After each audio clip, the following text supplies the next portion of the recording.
Then when I saw him get into business locally, I knew where he was headed. And then when he took on this job, once he took it over fully, he invested in it, put the time in, and he knows what he wants because he's gone through it. And kind of built the team in his image, hasn't he? Absolutely, the same image Jack McCloskey did. Yeah. All right, it's worked well. It worked well for Chuck's team, and it's working well right now for the Pistons as well. We're not done. We're going to talk about the coaches, Larry Brown and Phil Jackson. As you look at the Lakers and the Pistons getting ready for this one from the Palace. Stay with us.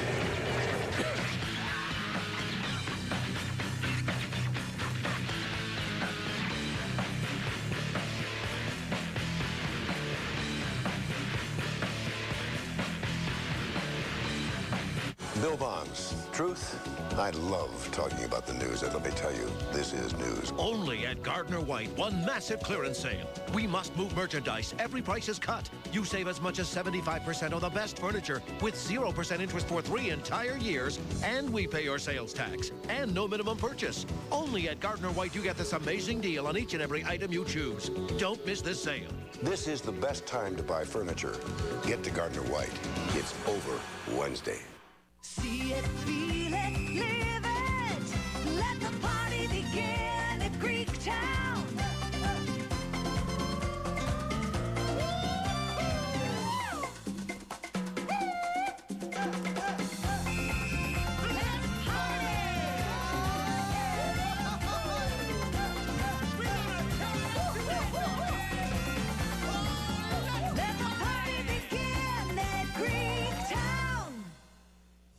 It was windows for $60. Then it was no payments and no interest for 1 full year. Now, Wallside has combined both. For a limited time only, buy 5 or more Wallside windows, get a 6th window for only $60. Plus, no payments and no interest for 1 full year. And homeowners who call this week get free argon gas. $60 windows, plus no payments and no interest till July 2005. Only from Wallside. Call 1-800-521-7800. Hi, I'm David Hall from Rock Financial with breaking news from the mortgage experts that Piston fans aren't going to want to miss. Now through the end of June, the first 1,000 clients to apply for a home purchase or refinance will receive Rock Financial's family-friendly 4-pack. That's right, 4 tickets to 4 home games, 4 T-shirts, 4 hot dogs, soft drinks, a parking pass, and more. Exclusively from the mortgage experts at Rock Financial, proud presenting sponsor of your Detroit Pistons. Limited time offer. Call now, 800-333-ROCK. This is an exceptional health update. I'm Tom Ingram. This little device, combined with the right physician's hands, can make a tremendous improvement in a patient's quality of life by treating their weak heart muscles. Dr. Randy Lieberman is the world-renowned pioneer of this new therapy. Dr. Lieberman, what makes your procedure so successful? Tom, we now have successfully implanted this device in over 1,000 patients. We also are doing research on where to specifically place the leads to improve the success of the therapy for the patient, and physicians from throughout the United States and throughout the world are traveling to Harper University Hospital to learn this new technique. Gene, you're a patient of Dr. Lieberman. How has this procedure changed your life? Oh, I'm not tired anymore. I feel great, and I would recommend this procedure to anyone with my condition. If you'd like to schedule an appointment with an exceptional Harper physician, call 1-888-HRC-2588.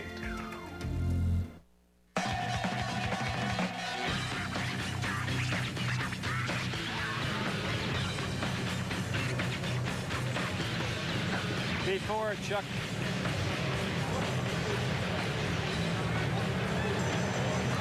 Well, before Chuck and I continue, we've got some severe weather in our area. Let's go to Shay Ryan back in the studio. Shay? Thanks, Don. We do have 2 tornado warnings to let you know about. One is for Lapeer County. The other is for St. Clair County. This is until 9:15. Take a look on your screen. You can see the shear marker just on top of Yale. That is indicating rotation in the area. So this storm will be on top of Jetto by 8:36 and will be on top of Blaine by 8:37. As we zoom back out here, you can see the very large and long line of storms. This will continue moving across the area for the next hour, and then conditions will improve considerably after that. There is still a chance for a thunderstorm warning.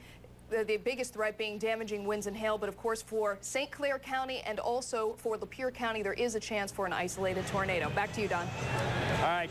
Shea, thank you very much for that update. We're back with Chuck. Let's talk about the two coaches as we continue. Larry Bound seems to be having fun, seems to be relaxed. Jackson's complaining about the referees, seems to be uptight. What's going on here? Well, in terms of referees, Phil, from the beginning of time, back when we were playing those series, always waits till about the fourth game to start declaring that his team is not being refereed properly. I mean, he does it every possible series. It's a psychological ploy. He hopes that the officials read it and hear it. Maybe he'll get a call. In Larry's case, I think he's having fun with it. You know, it's been interesting to watch Larry, even in that double overtime game in Jersey. He was having fun with it. I think he's a little surprised having come here and to be in the finals the first year he's here. So he's approaching it, I think, a little bit differently. I guess you might think the same thing. Did you believe the Pistons maybe would be in this position next year and not right now when you looked at them? I thought they had a chance next year. I didn't think early in the year. I knew when they got Rasheed, I told Rick Carlisle on the phone, I said, you got a problem because they're going to be the best team in the East once they got him. Because I keep going back to defensive rebounding. People don't understand it. I was with a couple coaches yesterday. They kind of looked at me. They don't get it, but that's the name of the game. Are the personalities of the coaches right now also a byproduct of the big bad Lakers here 4 times in 5 years, always win in the finals when Phil coaches them, have a heck of a lot more pressure on them than Larry and his guys? To some degree, but frankly, you got two real pros here. Two of the easily the best coaches in the league. They're both Hall of Famers, will go down in history. And so it's a great matchup for basketball. People who like to see, other than just the game, see what the other guys are doing. So, yeah, I think Larry's much more relaxed. In a word. In a word. All right, Chuck and I aren't through. We're coming back with more Pistons Game Day right after this, so please stay with us.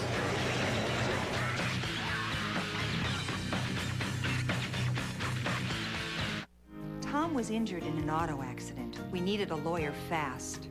Don't deal with the insurance company alone. Tell them you called Lee Free.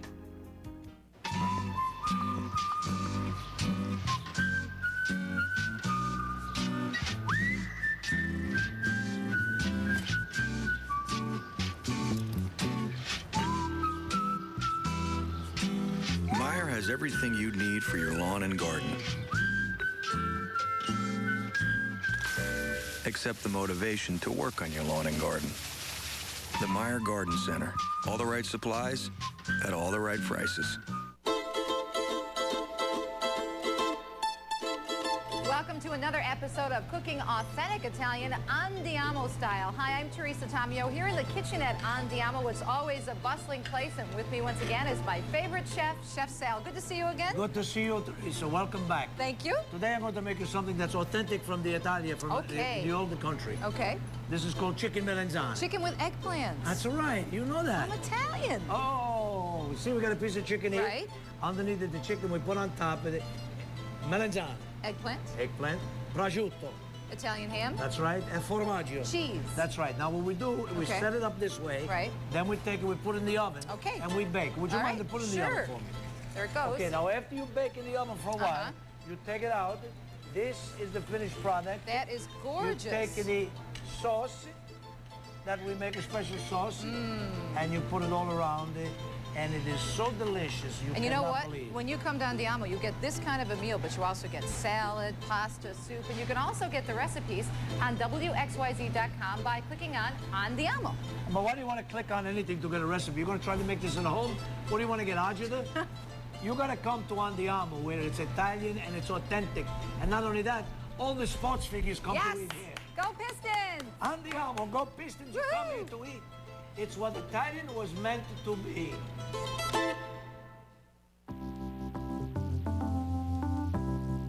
Wallside, most preferred, most referred. Ticket plans for next year are going fast. Reserve yours by putting $250 down now. Call now or visit Pistons.com.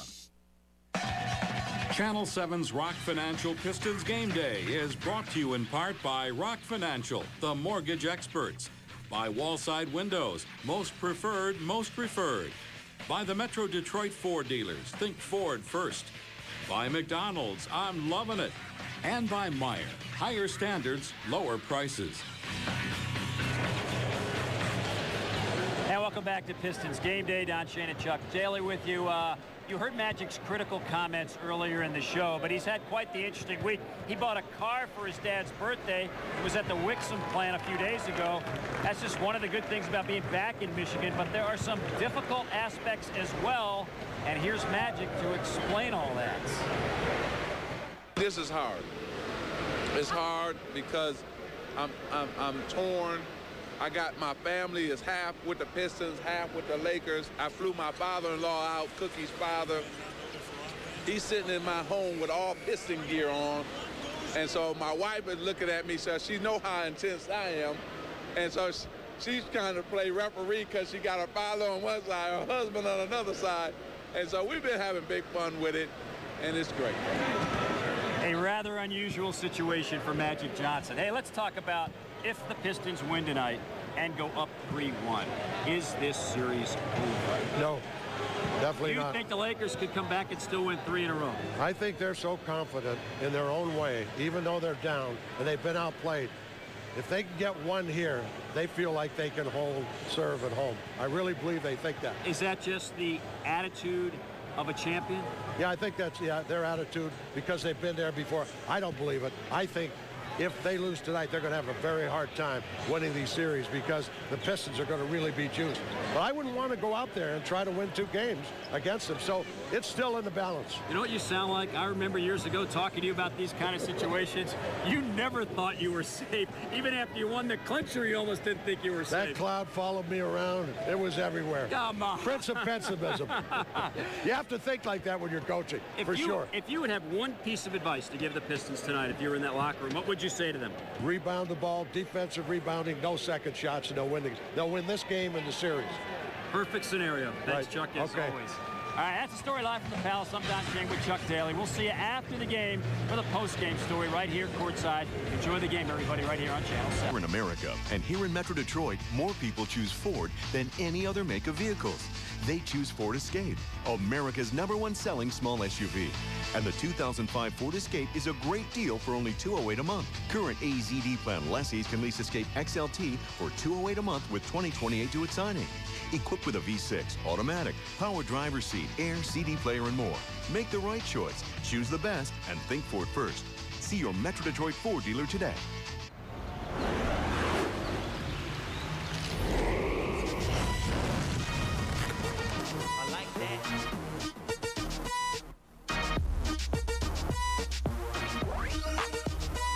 McDonald's and Sony Connect are hooking up for the greatest music deal in history. Every time you buy a Big Mac meal, you get a free song.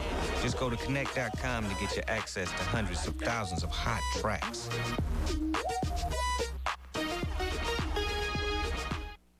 Our patients have been asking why Henry Ford Optimized now sells every frame for half off every day. Even the big names in fashion. It's really quite simple. Since we're eye doctors first, we think your eye care should come first. And going to a half-price policy on all frames will stop the need for all those boring sales and put the focus where it should be, on your eye care. Aren't you ready? I'm ready for Optimize. I'm ready for Optimize. I'm ready for Optimize. Aren't you ready for Optimize? First, it was windows for $60. Then it was no payments and no interest for 1 full year. Now, Wallside has combined both. For a limited time only, buy 5 or more Wallside windows, get a 6th window for only $60. Plus, no payments and no interest for 1 full year. And homeowners who call this week get free argon gas. $60 windows, plus no payments and no interest till July 2005. Only from Wallside. Call 1-800-521-7800. We are the Moist family. We are customers of Comcast. I use the high-speed internet for talking to my friends. Hey, it's really fast, and I can get my homework done quicker, and I never get to go on sometimes. You guys need to get off. You're always connected to the internet. The digital cable is awesome. I love watching sports. The music channels. Everybody has an option. Without Comcast in this house, I don't know what would happen. If a concert hall can be acoustically tuned, if a 60,000-seat stadium can have a retractable roof, if an 80-ton bullet train can glide on air, why not your SUV? At GMC, our engineers don't just ask questions, they have answers. GMC Envoy line of SUVs. Professional-grade engineering. It's not more than you need, just more than you're used to. A mix of weather for the work week ahead. All the details in the Doppler 7 forecast. This is the home of the NBA Finals. ABC Sports Championship Television. Kobe Bryant arrives at the Palace of Auburn Hills. There's pressure on Kobe and Gary Payton, who hasn't performed well, and Shaquille O'Neal, because Rasheed Wallace and the Detroit Pistons have set the tone. One of the best team defenses in a long time with the right offense at the right time has Detroit knocking on the door of taking over the NBA Finals. Most of them had never been here before, but you would never know it. The Detroit Pistons have told the country, we're here too. With points from their guards and defense from everyone, everywhere, Detroit is in control. It's left the favorite frustrated, aggravated, and without an answer. But it's all part of this year's LA story. When the outlook is dark, they find the switch and somehow turn it on. Here comes Kobe. Less than 5 from way outside. Got it! Oh, man! Well, tonight again is one of those nights. A big stage is set. Can two of the game's best help the Lakers even the series? Or will the Pistons pull to within one win of their own Hollywood ending? The heat is on for Game 4 of the NBA Finals on ABC.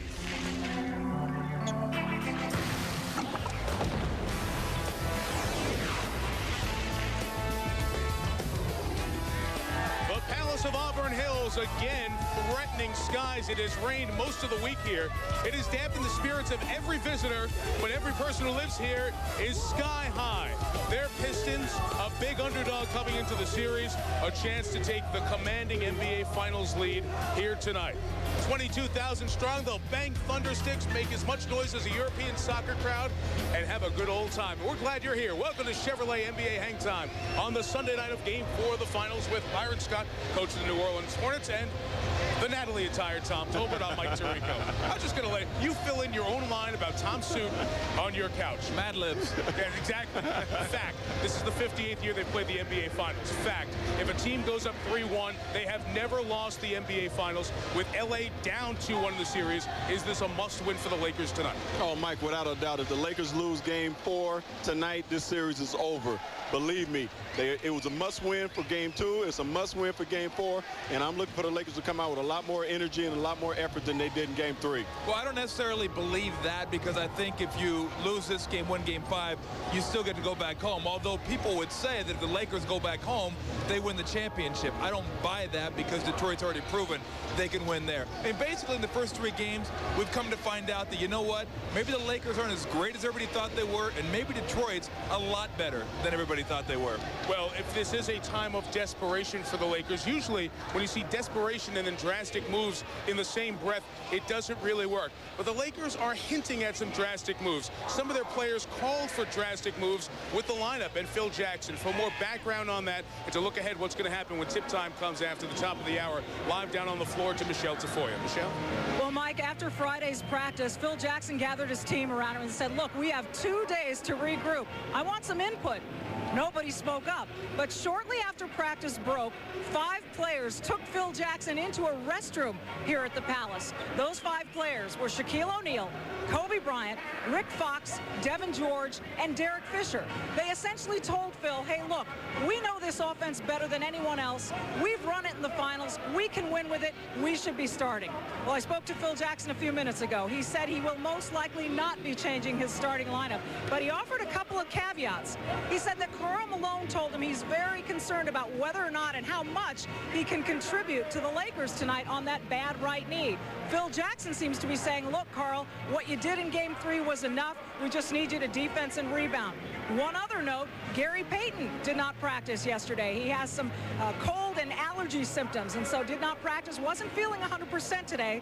So if they don't start Gary Payton, that may be the reason they give us as well. But for right now, now, Mike, it looks like the starting lineup will be untouched, but we've had a lot of surprises in this series. Back to you. Okay, Michelle, Gary may have a cold. He's been ice cold. 11 points total in 3 games from a guy who averages 14 per game all through the regular season. All right, if you were a coach, and you are, and 5 of the guys who've been around you for winning championships get you into a restroom, you might be a little bit worried about your guys. But tell me, would you listen to them and make changes in your lineup? I would definitely listen to them because, first of all, they got me 5-1 in a restroom, so I'm thinking something bad might happen. But you know what? To be honest with you, those guys have brought championships. But, Phil, if I'm the coach of this team, I'm going to still start Gary Payton. I'm going to still start Karl Malone to see what those guys can give me. But the one thing that I might have is a little bit of a quicker hook just in case those guys don't get going. I'm going to bring those other guys in. Well, I'll tell you what Gary Payton's allergic to. He's allergic to triangles. That's what he's allergic to. And there is no remedy. The only remedy is for Gary Payton to play somewhere else that doesn't utilize the triangle. I'm not really sure what he does. Maybe he can just suck it up and say, you know what, the offense, it's not coming to me. Let's see if I can get out there and stop Chauncey Billups, because that's where it's going to have to start right there. One of the reasons for all this conversation is the fact that outside of Shaquille O'Neal and Kobe Bryant, 2 of the best players in the league, nobody else has done anything. As a matter of fact, as we go down to the floor and bring in Al Michaels, who will call the game again tonight with Doc Rivers, Al, not one other Laker has had a double-digit point performance in this series. Really shocking. Mike, how unusual is that in the history of the NBA Finals? That hasn't happened. In the history of the NBA playoffs, any round, that hasn't happened. So it's been a 2-man show. Those 2 guys have accounted for almost 6 out of every 10 points. Doc, we haven't seen this since Elgin Baylor and Jerry West. What's going on? Well, this is what's going on. You know, it's interesting. In the regular season, the other guys besides those 2 scored more than any time else in the last 5 years. But if you look at now, it's easy. The bottom line is that the Detroit Pistons are guarding one-on-one. They're not playing double teams. The Lakers have become so accustomed to being guarded with double teams with Shaq and Kobe that free the other guys up. Well, in this series, that's not happening. Those other guys have to create their own buckets. That's very difficult. For the benefit of the Lakers, who is the best guy to step up and win Best Supporting Actor? Well, usually we would pick Derek Fisher, but he's a little banged up. So I think Gary Payton has to be that guy. I know this offense doesn't fit him, but in this type of series, they need him to create his own shots, and he's one of the only guys on that team that can do that. Coaches always talk about balanced scoring. That's exactly what they need as we get set for Game 4. Back to you guys. And Al, to hit on Doc's point a little bit, we are making it an LA story. Yeah. In fact, it's also a Detroit story. They've had the shot clock in the NBA for a half century now, 50 seasons. No team has held opponents under 70 points in the regular season and the postseason more than these Pistons. Is this the best team defense that you've ever been around? This is the best team defense, and I think Detroit takes a lot of pride in their team defense. And again, we're talking about what's wrong with the Lakers. The Detroit Pistons are what's wrong with the Lakers. They're just playing a lot better than people gave them credit for, and they're not scared of the Los Angeles Lakers. They're not in awe of the Lakers. They come out and they play their type of basketball, and that's why they're up in this.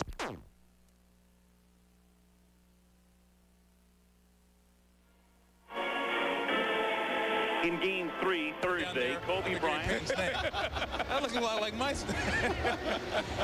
I guess not. In any case, we have much more to do on our way towards tip time just after the top of the hour. Chevrolet NBA Hang Time on ABC, including we'll hear from Kid Rock and LeBron James. LeBron's going to join Ahmad Rashad to visit. Ben Wallace talking to the media about how the Pistons are doing exactly what they've done all year. He and Richard Hamilton, if they can do it one more night, might be one night away from the NBA title. But Shaq, the big fella, will have something to say about that. Chevrolet NBA Hang Time on ABC Sports. Brought to you by the new Chevrolets. 10 new cars and trucks in 20 months. An American revolution. And Lamisil AT, the official athlete's foot treatment of the NBA. Hey, baby. Now we can roll all day. Ride all night. It's only little on the outside. Meet the surprisingly big Chevy Aveo. The new Chevrolets, an American revolution. To cure athlete's foot, you've got to be fast on your feet. And nothing lets you treat faster than Lamisil AT. Lamisil AT cures athlete's foot with just 1 week's use. Not even a prescription can beat that. If you use Tinactin or Lotrimin AF, you'll be treating for 4 long weeks. Who's going to do that? When your feet itch and burn, using Lamisil AT 1 week is proven to kill the fungus and keep you athlete's foot free for 3 months. Lamisil AT. There's no better way to cure athlete's foot. We can rebuild him.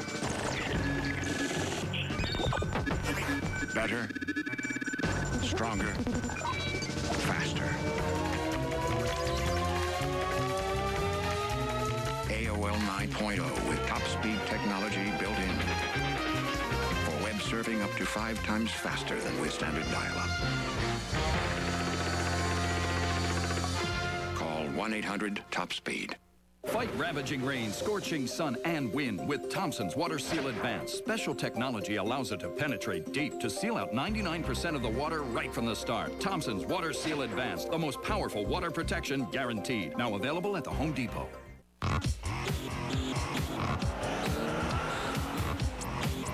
Looking for high performance in your wireless laptop? Unwire, with a laptop powered by Intel Centrino mobile technology.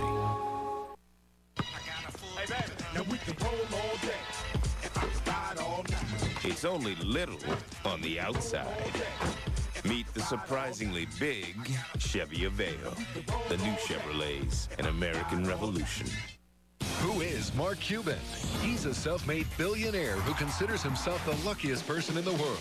What is his game? What would you be willing to do for $1 million? How is it played? The only rules to the game are there are no rules. He does like to mess with your head. This is not the game that you're going to think it is. A lot of twists and turns. Oh, my. Where will the money land? I know there's going to be some backstabbing. These people are like barracudas.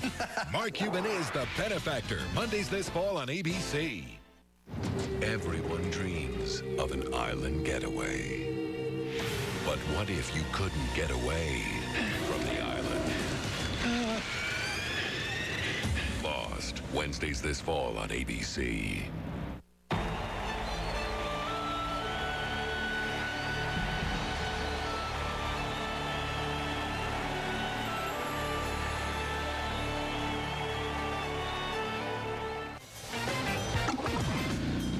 On Chevrolet NBA Hang Time. As you look at the fans who were outside the Palace earlier and have now come in for a 22,000 sellout boisterous crowd. They'll be yelling a little bit at Shaquille O'Neal, who was asked if this crowd is a factor in the game.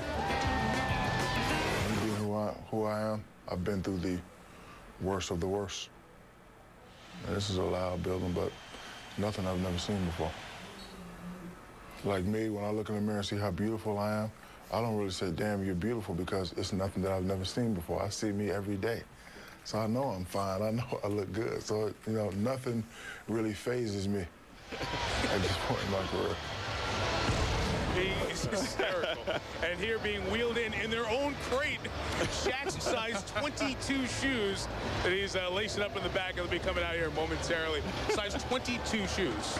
They're huge, you know, and I know my son used to collect all these shoes around all these players. We had a ledge built in his room for these shoes.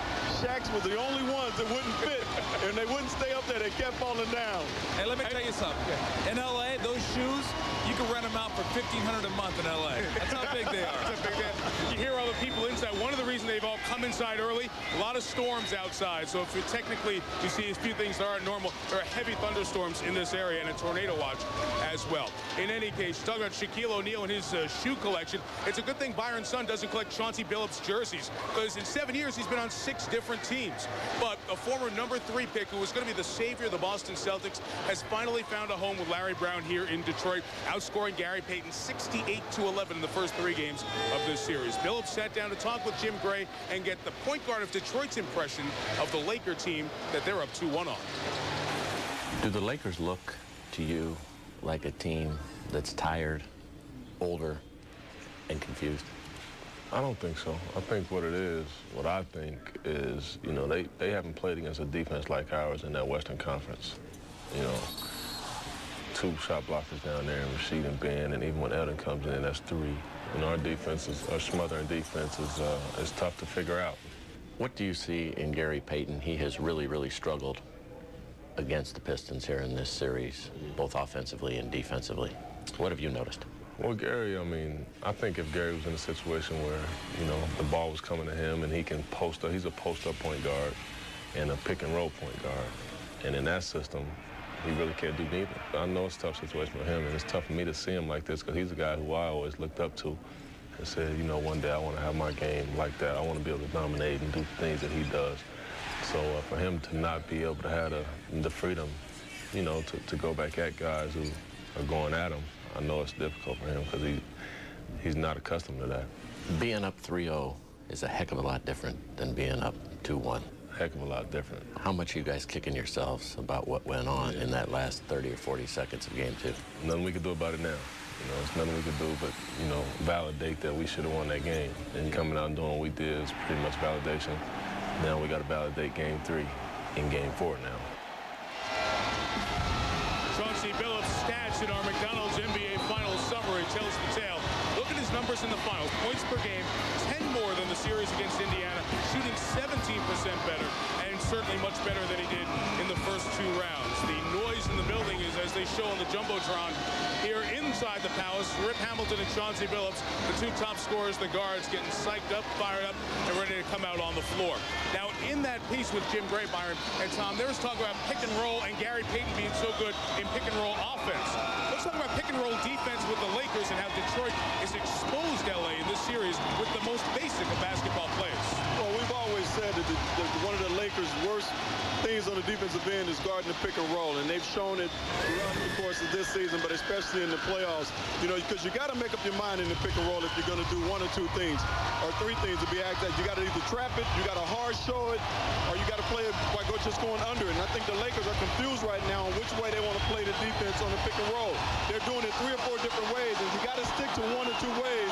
And as long as they're doing this, and they seem confused on the defensive end, Chauncey Billups is going to continue to be able to just kill them with penetration and jump shots. So the Lakers have a decision to make, and they got to choose what they're going to do on the defensive end against the pick and roll and stick to it and do it a lot better than they've been doing it lately. Well, we've talked about the Lakers and how offensively they need to find some people to get out there and get the job done. Some third scorers for whatever.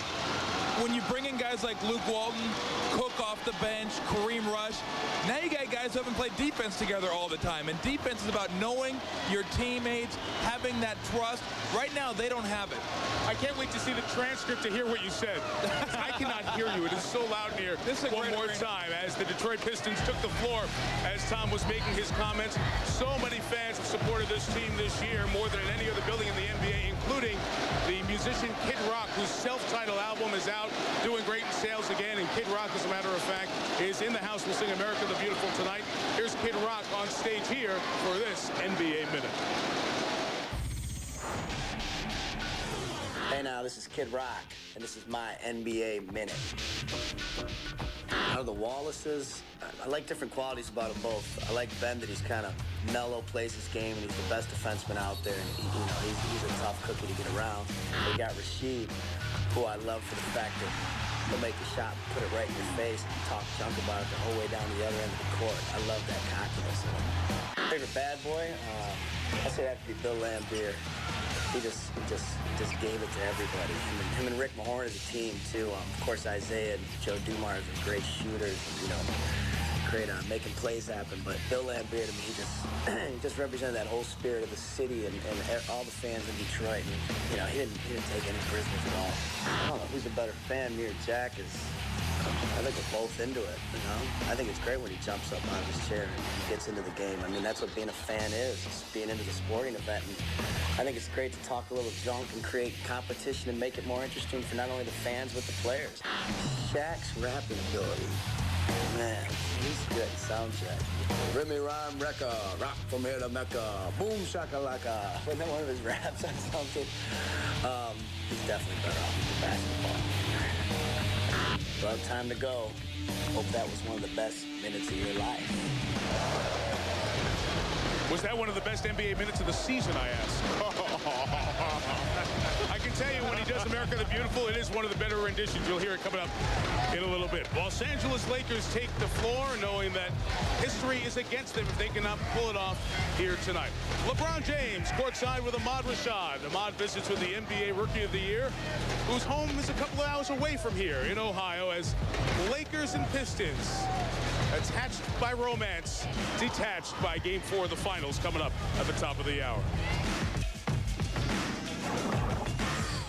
All right, Tim, 80,000 all in. Okay, all right. Forget about that. I was just kidding. 72.5. Say no more. Moonroof, extended warranty. Stop me at any time. Titanium wheels package. After that, I mean, you're cutting into my, which you don't care about. I got nothing else, Tim. Done. Yes. Ooh. Did you know you were going 65? Okay, 55. Dave. Brian, are these your consultants? They're providing an ongoing assessment. We're on a standardized Dell Linux solution. PowerEdge servers, Intel Xeon processors. What about assessment? Validation, deployment. Dell's services are proven and scalable end to end. They're customer-centric. We're more contractually inseparable. Manage your enterprise for less with the flexibility of Dell products and services. Call or go online today.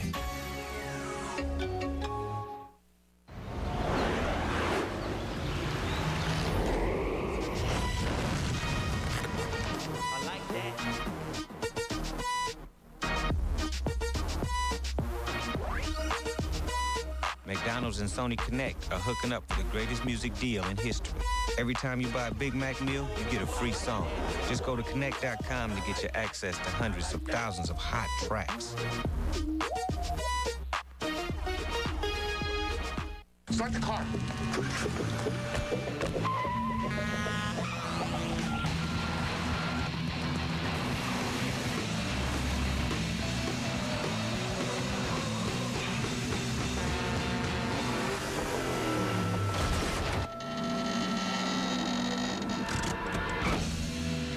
200 horsepower V6, traction control, and sliding rear seats. Chevy Malibu Max, an American revolution. The Chevrolet Courtside Report is brought to you by Chevrolet. 10 new cars and trucks in 20 months, an American revolution. Welcome back to the Palace at Auburn Hills as we get ready for the Game 4 of the NBA Finals. As you see, Karl Malone warming up. A very important game for the Los Angeles Lakers, who will be trying to tie this series up at 2 apiece. I'm Ahmad Rashad, and my guest tonight is LeBron James, who is the Rookie of the Year. He's also the youngest player in NBA history to lead the team in scoring. He was the third rookie in NBA history to average at least 20 points, 5 rebounds, and 5 assists. And he joins me here now. Thanks for joining us, man. Thanks for having me, Ahmad. So what does this do for you? Being here, not in the finals, does it make you more determined to try to get here? Man, you know, it's exciting to come here, you know, watching this game. But, of course, I'm a basketball player, so I wish I was playing in it. But, you know, this is a great atmosphere here. The Lakers, going into these finals, were heavily favored. Were you surprised the way the Pistons have handled them? Well, you know, as an Eastern Conference player, you know, I played against the Pistons 6 times this year, twice in the preseason and 4 times during the season. So I kind of knew what they could bring to the table, and I knew it wouldn't be, I think it'll be 50-50, and you know, the Pistons have shown what they can do on defense, and they just took over the series. A lot of people didn't know how good a player Chauncey Billups was coming in here. You played against him 6 times this past year. What's the key to stopping Chauncey Billups? You know, early in the year, I played point guard, so we was pretty much matched up through the whole game, but he's stronger than a lot of players, and a lot of people, you know, that don't get to play this game realize, you know, and he has the ball in the string, meaning he has a lot of handles. He's not going to let the people take the ball from him, and he has great skills. You know, people don't realize that he was the first player taken, you know, by the Celtics, you know, their first #1 pick. So, you know, he's a great player. He's helped them a lot. What about Kobe Bryant? Tayshaun Prince has done a great job on Kobe. A tremendous job on Kobe. I think that's his prize. I think Kobe's going to look to attack more today. You know, he's attacked all year, and he's not going to let, you know, get all the way to the finals and stop attacking. So he's going to do a great job getting his team into the game, but also get himself into the game more earlier than he did last game. It seems to me that the Lakers have not been able to find any regularity in a pattern, but Detroit executing every game very confident. Well, you know, people fail to realize that, you know, the Pistons have the upper hand right now, but you know, with a win today with the Lakers, the series is tied 2-2, and it's back to 50-50. So the Lakers just going to have to come out and play their game. They've been here before, and, you know, just show up and match the same intensity that the Pistons been bringing. Can I get a prediction from you about this series in general? I take the Pistons in 7. There you have it, LeBron James, the Pistons in 7. This has been the Chevrolet Courtside Report. Back to you, Mike. Thank you, Ahmad. Great to hear from LeBron James, #1 draft pick in the NBA, the Rookie of the Year, and a fabulous rookie season as well. And we always forget how young he is and how well he handles himself in situations. Lakers starting lineup will not be different here tonight, but we should look for differences, Tom, in the rotation, who comes in when and who sees the lion's share of the playing time. Well, I just think from a Lakers standpoint, you want to see some flow on offense, whether that means getting up and down the court a little bit quicker, getting to your offensive sets quicker. Right now, they have no flow, and if they're going to win this game, let alone the series, they're going to have to start looking better on offense, and I think it's got to start early. I got one for you. With free throw attempts, the LA Lakers had more free throw attempts than the opponents than any team in the NBA in the regular season in the first 3 rounds of the playoffs. Thus far in this series, free throw attempts, 91 for Detroit, 56 for the Lakers. As a coach, what does that tell you? That tells me that we're not being very aggressive on the offensive end and trying to get to the basket. The Lakers have shot 57 three-point shots in the 3 games. That's 19 a game. And if you're shooting that many, you're not going to go to the free throw line a lot. So I look for the Lakers to be very aggressive. And for me, the beginning of this game, the sense of urgency is what I'm really looking at. Pick the game. Well, logically, there's no reason to pick the Lakers here because they've been outplayed all 3 games. Logically, I didn't think they'd come back and beat San Antonio. I'm going to go with illogic tonight. I'm going to be illogical for a change. Lakers are all out. Lakers get this one. B? I got to agree with Tom that, you know, just all the stuff that the Lakers have been through this season, I got to give them the win tonight. I do point out, logically, no human would wear that suit on TV. But that's another story. See you at halftime with a feature on Richard Hamilton, Al Michaels, Doc Rivers, Stu Scott, Michelle Tafoya bringing Game 4 coming up next. Enjoy the finals on ABC. Among the world's greatest innovations are the forward pass and the ability to catch it. The Canon Digital Rebel, a 6.3 megapixel SLR with a Digic chip and CMOS technology. The game has changed. The Sears Bigger, Better Father's Day sale. The only place for Father's Day. Find what Dad really loves. Stronger tools, hotter grills, bigger TVs, cooler clothes, sharper cameras, smarter DVD players. Like this Sylvania Dual Deck DVD VCR for under $90. Get him what he really loves. Go for it. Hundreds of gifts on sale. Shop the Bigger, Better Father's Day sale. Only at Sears. Good life, great price. It's the latest buzz in technology. Intel Centrino mobile technology enables long battery life in a laptop. Get charged up at Intel.com. Taco Bell's new Red Churro Chicken Soft Taco. Bursting with so much great taste, you'll be floored by flavor.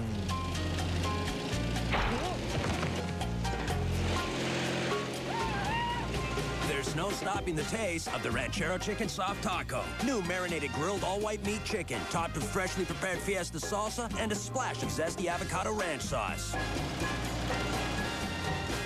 For a burst of fresh flavor, think outside the bun. Once in a while, a true champion comes along who's an inspiration to all generations. You do a touchdown dance like the players do? Listen, kid, we're not paying you for your flight home unless you dance. Jimmy Kimmel, the People's Champion, ABC Late Night. Try this exercise. Guns, hookers, crooks, and murder. Don't move. And that's all before breakfast. You think Sipowicz is tough? You better know how to take a punch. Wait till you meet the real NYPD. You got the right to remain silent. I suggest you do so. Take a wild ride with some real-life heroes. I love the NYPD. Buckle up for NYPD 24/7. Good job, brother. You won't believe what you're going to see. Even I did. Coming in 9 days, the real NYPD. NYPD 24/7, Tuesdays at 10, 9 Central. It's a universal chant heard now in every NBA arena. Defense, defense. For the Detroit Pistons this season, it's been a clarion call. This team fights for every loose ball, muscles for rebounds, and contests almost every shot.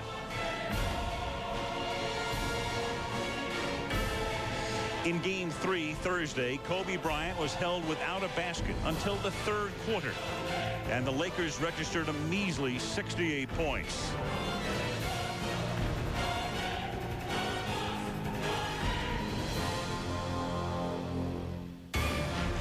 now the Lakers are the team that must ratchet it up at the Palace before a roaring throng that will try to propel the Pistons to the verge of an NBA title.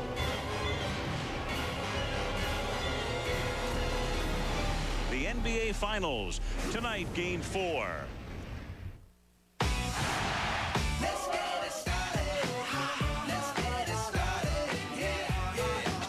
I got 24 seconds to live, and 200% is what I'm gonna give. So I push through the pain and raise my game. A victory is the only thing to gain. Even though I'm playing the game, I ain't playing. The trophy is the reason why I came.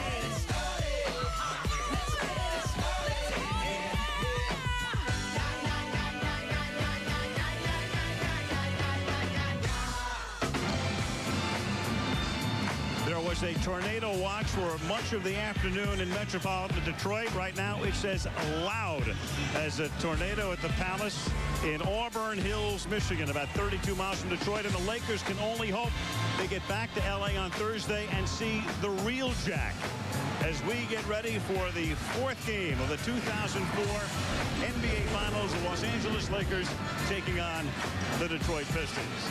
I'm Al Michaels with Doc Rivers. Michelle Tafoya and Stuart Scott will work the sideline. Well, the Lakers came into this series heavily favored. Detroit a big underdog. But the Piston upset in Game 1, and then it took divine intervention, NBA style, for the Lakers to win Game 2. Detroit thoroughly dominated Game 3, and the Pistons have put themselves in a position to clinch the NBA title Tuesday at home. The Lakers, of course, right now in jeopardy of going down 3-1, need at least one win here in the next 2 games to secure a 6th game in Los Angeles. Doc, you look at these games, the Pistons have been faster, they've been friskier, they've been feistier than the Lakers through the course of this series. So how do they deliver the near knockout blow tonight in Game 4? Well, Al, they keep doing what they've been doing. There's one guarantee in this series.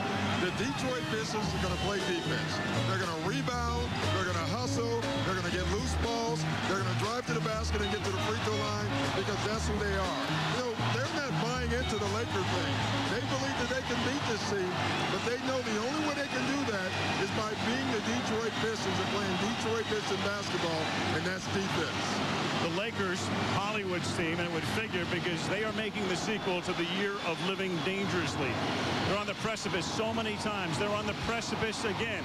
Somehow they're always able to get back off the edge. How do they avoid now falling off the edge? Well, it's interesting. All year we've been talking about Laker offense. Well, I'm going to maintain, I said it from Game 1, it's going to have to be about Laker defense. They're going to have to defend tonight to win this game, and they can't do it for 5 minutes. They have to do it for 48 minutes. We know we'll have a 5th game Tuesday. Will we have a 6th game on Thursday? We get set for Game 4. And right now, let's go to the public address announcer at the Palace, Mason. From around the universe, good evening and welcome here to the premier sports and entertainment venue, the Palace of Auburn Hills. This is Game 4 of the NBA Finals. Ladies and gentlemen, at this time, we ask that you remain standing as we now honor America with the singing of America the Beautiful by Detroit's international recording superstar, Kid Rock.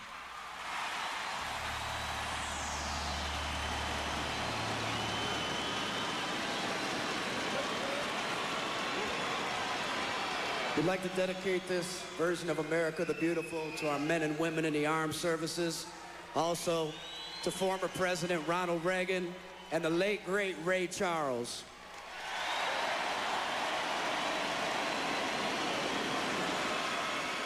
Oh, beautiful, for spacious skies, for amber waves of grain, for purple mountains, majesties above thy fruited plain.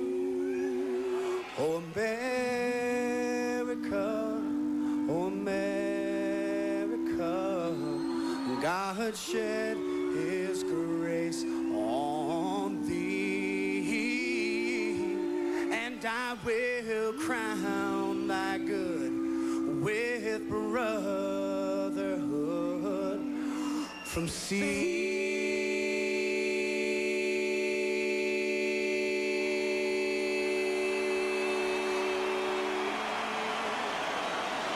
Oh, the shining sea. Let's rock and roll! Ladies and gentlemen, Kid Rock.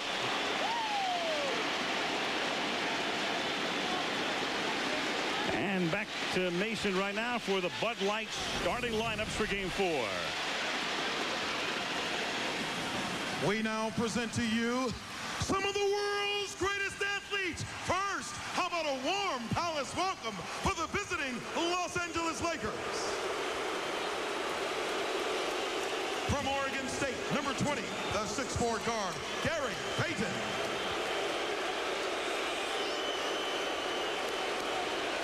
From Lower Merion High School, number 8, the 6'6" guard, Kobe Bryant. The center from Louisiana State, number 34, the 7'1" Shaquille O'Neal. From Louisiana Tech, number 11, the 6'9" forward, Karl Malone.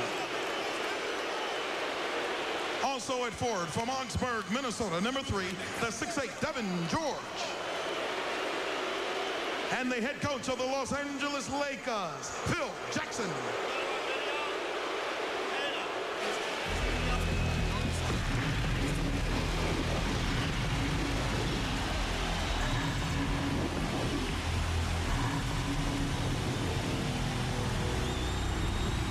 It's time. It's time. It's time. It's playoff time, Detroit. Let's go to work.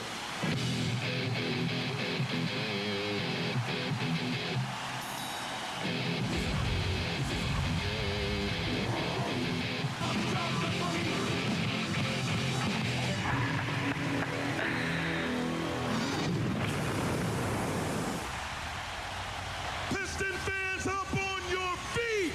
Time to meet and greet the Ballers representing the Detroit Pistons. First up, the Gods. Number 1 is out of the University of Colorado in the home red, blue, and white tonight. The 6'3" Chelsea Billups. Number 30 at 6'11". Once again, time for the world to see Mr. Rasheed Wallace. Number 22 from Kentucky at 6'9". It's Palace time for the Prince, Tayshaun Prince. At 6'9", the center, wearing the big red 3 from Virginia Union University. Ben Wallace. And the head coach of the Detroit Pistons, Larry Brown. Detroit, let's play some What better way to get it started than with Mason on the PA. Here we go, Game 4 of the NBA Finals from Auburn Hills, Michigan. You're watching ABC. Sup, fool? Chillin', I see. Look, I don't want to get up all in your piece, but your moms wants you to square up this joint, yo. You want me to clean my room? That would be the heezy. Represent. D-A-W-G. Pronounced dog. Learn anything faster. SPC Yahoo DSL for $26.95 when you sign up online. First, it was Windows for $60. Then it was no payments and no interest for 1 full year. Now, Wallside has combined both. For a limited time only, buy 5 or more Wallside windows, get a 6th window for only $60. Plus, no payments and no interest for 1 full year. And homeowners who call this week get free argon gas. $60 windows, plus no payments and no interest till July 2005. Only from Wallside. Call 1-800-521-7800.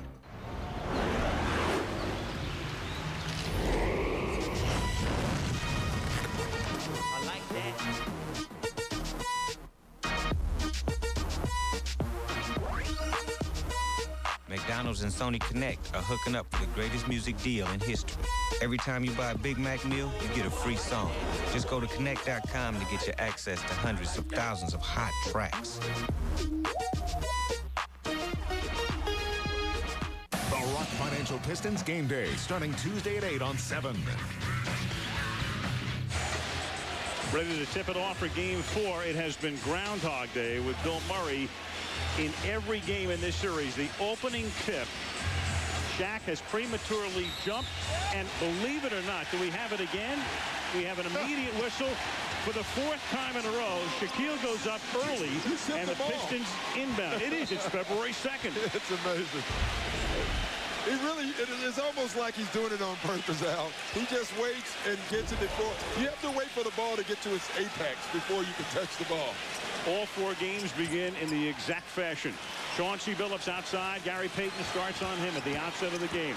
The Piston regulars have dominated the L.A. starters. Starter against starter through this series. Detroit has been dominant from the outside. The first shot of the game doesn't go. The follow doesn't go as Hamilton misses and Rasheed Wallace missed the putback. Now Kobe Bryant for the Lakers. But the game starts off like the series has been. A wide open shot for Rip Hamilton and an offensive rebound from the Detroit Pistons already. Hamilton alone in this series has 11 offensive rebounds. He's the leading offensive rebounder, a guard, in this series. Extremely unusual. 14 on the clock as the Lakers will inbound. Devin George descended in. Payton. 10 on the timer. George outside. Guarded by Hamilton. Bryant with 3 seconds on the shot clock. This is the Lakers' first effort of the night, but Payton is there to collect it underneath. Malone tried to get it into Shaq and then gets it back. Hits Bryant for the fadeaway. In and out. Rebound to Rasheed Wallace. Neither team scoring in the opening minute of Game 4. Prince outside, and Prince has done a marvelous job in this series, especially defensively. And the foul here is on Devin George for the first foul of the game on the Lakers. And one of the things that Phil Jackson was talking about coming into this game is they couldn't get in foul trouble early because that's what makes them become passive defensively. And he even talked about that yesterday. Phil does a lot of work on the off days in terms of saying things that he knows the officials will read as the Lakers come up with the steal, and Gary Payton comes into the front court with George. Through the lane, spinning, misses the layup. And then a whistle underneath, and they're going to call another foul on George. So quickly, 2 fouls in a minute and a half, and Phil Jackson is compelled to go immediately to the bench, and he sends in the recently seldomly used Rick Fox to replace George. Which is interesting. I think in a game like this, Phil Jackson is going to trust the guys that he's been here before with. The officials are Dick Bavetta, Jack Neese, and Eddie Rush. And for Laker fans, that gives them pause as Billups misses it. Prince gets the offensive board and scores the first points of the game. In the 6th game of the playoffs with Minnesota in the conference championship round, Bavetta and Rush were 2 of the officials. Ken Maurer was the other, and that was the night Bryant had to come out early with 3 fouls as Kobe drives and puts it in left-handed, and O'Neal had 4 fouls at the half, and I've never seen a Los Angeles crowd that crazy at halftime. Here's Prince from the outside. O'Neal with a rebound. Well, one of the things the Lakers want to do in this game is run. And the only way they're going to be able to run, they have to get stopped defensively, get long rebounds, and push the ball up the floor. Inside to O'Neal, and Shaq with a jam. So the Lakers, who did not lead at all on Thursday night, are up by 2. Well, you can see Shaq, first time touching it, every time down, they've looked to get the ball to Shaquille O'Neal. They want to force Detroit at some point in this game to go double coverage to free up the other guys. Hamilton gets space after he was initially covered by Bryant perfectly, puts it in to tie the game.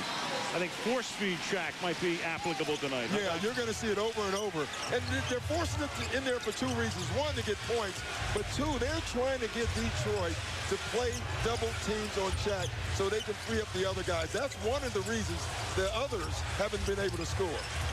Bryant comes back, and they triple him, and he loses the ball. Ben Wallace comes away with it. Kobe will draw a crowd. Hamilton has it deflected by the quick hands of Fox, but gets it back. Now Rasheed Wallace has been in foul trouble in all of the games. Misses here. It's tapped out. Offensive board. Wallace puts it up, doesn't score, but gets fouled. And the Pistons just dominated the offensive glass in all 4 games. Well, here they go again. That's the 3rd offensive rebound already in this game and the 3rd foul. Wallace to the line. Here's Michelle Tafoya. Well, guys, I spoke with Derek Fisher earlier. He was one of the 5 Laker veterans who got with Phil Jackson on Friday and said, let us start. It was Derek Fisher, Rick Fox, Shaquille O'Neal, Devin George, and Kobe Bryant. They felt they could bring the expertise of the triangle offense and the experience of past NBA Finals to this game tonight. Fisher told me we didn't want our championship hopes to slip away, but Fisher also expected Phil would not make such a radical change. He would stick with what got him here. Well, Phil just got a technical foul, so that sent Phillips to the free throw line where he's been near perfect. It's 5-4 Detroit, and now Wallace will shoot his 2. And Al, I'm going to say this. This is an NBA Finals game.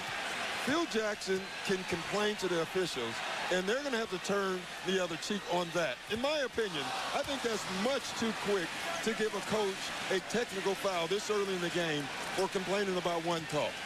And he's going to complain all game. Well, Phil was working the press about not getting the same calls that Detroit was getting, about not being able to play aggressive defensively. George picks up the 2 fouls. Then Phil gets a technical. Detroit is up by 2. And the Lakers get it into O'Neal. And again, the jam. So 2 jams by O'Neal. 4 of the Lakers' first 6 points. Well, you can see where the Lakers are going. And there really is no stopping Shaq if he gets deep. That's the 2nd time now that Shaq has gotten the ball deep. Here's Hamilton. O'Neal with a rebound. And the word comes to us that Phil Jackson went over the line as a designated area, and that's why they teed him up. Yeah, he did, but I think coaches do that all the time, to be honest. And you have a choice as an official. It's not an automatic catch. O'Neal, and you can tell, I mean, that's going to be the Laker plan, at least at the outset tonight, go to 34. It's a good plan now because, again, they need the points, number 1, but they're trying to force a double team. Larry Brown said it today that so far they haven't had to double team anyone on the Laker basketball team. And I think Larry was as shocked as anybody as Phillips has retired today. Larry coming into the game, his biggest fear was that O'Neal would dominate games in the manner that he has played in the first 2 minutes of this one. And here's a foul on Hamilton, reaching in on Rick Fox. The Lakers to inbound with 18 on the 24.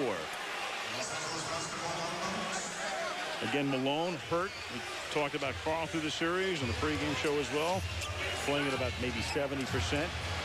Fox has been hurt a good part of the year. A different array of injuries, and as Gary Payton finally scores in the first quarter. Why? Because double team. You see, on that possession, Larry Brown decided to double team for the first time in this series, and that's the first time in this series that Gary Payton has scored in the first quarter. Crowd chanting Sheed, and the foul here will be on the Lakers. Foul is on Gary Payton, and we'll check in with Stuart Scott. Stuart. Now, everybody keeps talking about this is a must-win for the Lakers. The Pistons feel like this is a must-win for them. They'd be up 3-1 in the series, and no team has ever come back from a 3-1 deficit. Lindsey Hunter, one of only 2 guys for the Pistons who had played in the finals before this, told me, our guys know what's going on, but they don't understand the magnitude of how big this is or how limited a chance they have to come back. He said they're young. They think they're going to be playing for it out of their whole careers. It doesn't always work out like that. So tonight, seize the opportunity, Al. Larry Brown has just taken the game's first time out. Underway, game 4, Lakers by 2. Hey, Frankie, you know that race for president of beers? Yeah. Miller had to drop out. They're disqualified. Why? Well, as it turns out, Miller was bought by South African breweries. And you would have to be American to run for president of beers. Oh, well, that's too bad. Yeah. Miller ran all those commercials for nothing, huh? What a shame. Yeah. But the spokesperson, he found a new job. Oh, yeah? What's he going to do? He's hosting a reality show called Shoes and Socks. Oh, he should go far with that.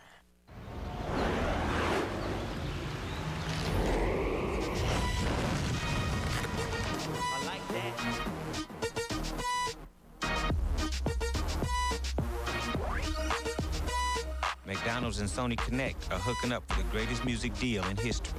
Every time you buy a Big Mac meal, you get a free song.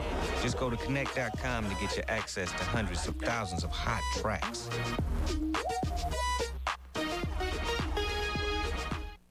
Okay, people, why are these numbers off? Well, Tim, it's been an off week. An off quarter. We got off to a bad start. The budgets were off. Way off. Forecasts were off. Off target. Way off. Production was off. Way off. Well, Patterson's research was off. Where is Patterson? He took the week off. Look, can someone just tell me how we can turn off? How about an off-site? That's awful. Need some new thinking? IBM Business Consultants can help. NBA Finals on ABC, brought to you by Budweiser. Grab a cold, fresh Budweiser. It's game time. And Universal Pictures. On July 23rd, Matt Damon is Jason Bourne, The Bourne Supremacy. Back in Detroit, 10-8, Lakers right now. One of the things the Lakers wanted to force is a double team. This is why they wanted to force the double team, to get the others involved. Look right here. Chauncey Billups goes. Gary Payton gets a layup. First bucket in the first quarter in the series for Gary Payton, and the first time that they've trapped Shaq. Gary has been an invisible man through much of the first three games. But he's proven from time to time during the playoffs he can break it out as Wallace gets by Malone and scores. I think that's something that Larry Brown would like to see more of from Rasheed Wallace. Instead of looking for the jump shots, you know Karl Malone is not healthy. I think he wants to exhaust the post down there with him. And here's Fox working underneath and getting by Hamilton. So Fox, who replaced Devin George, who picked up those 2 fouls in the first minute and a half, scores his first basket of the game. Well, they're going to try to make a switch. You know, I think what the Lakers did there, they put Rick Fox on the post. He might have just gotten another vote. Boy. Phillips had 22 in game 1, 27 in game 2, 19 in game 3, 7 already tonight. And that's something you didn't see 5 years ago, is a guy blowing by Gary Payton.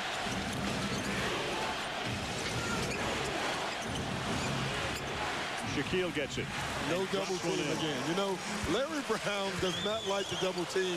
He double teams at one time, gives up a layup. It'll be interesting what they do now with Shaq, because right now he's having his way.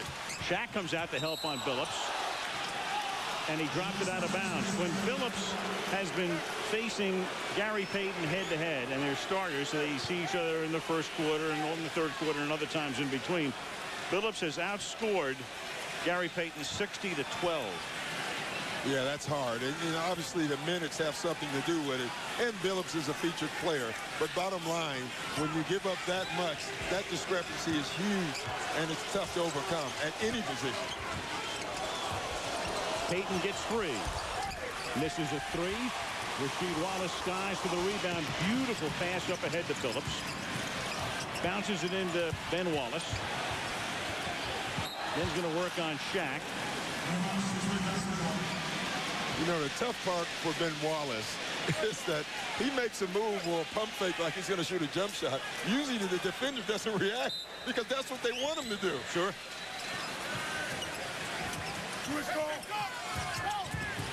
Hamilton back to Wallace. And he gets hammered on his way to the hoop. That's O'Neal's first foul.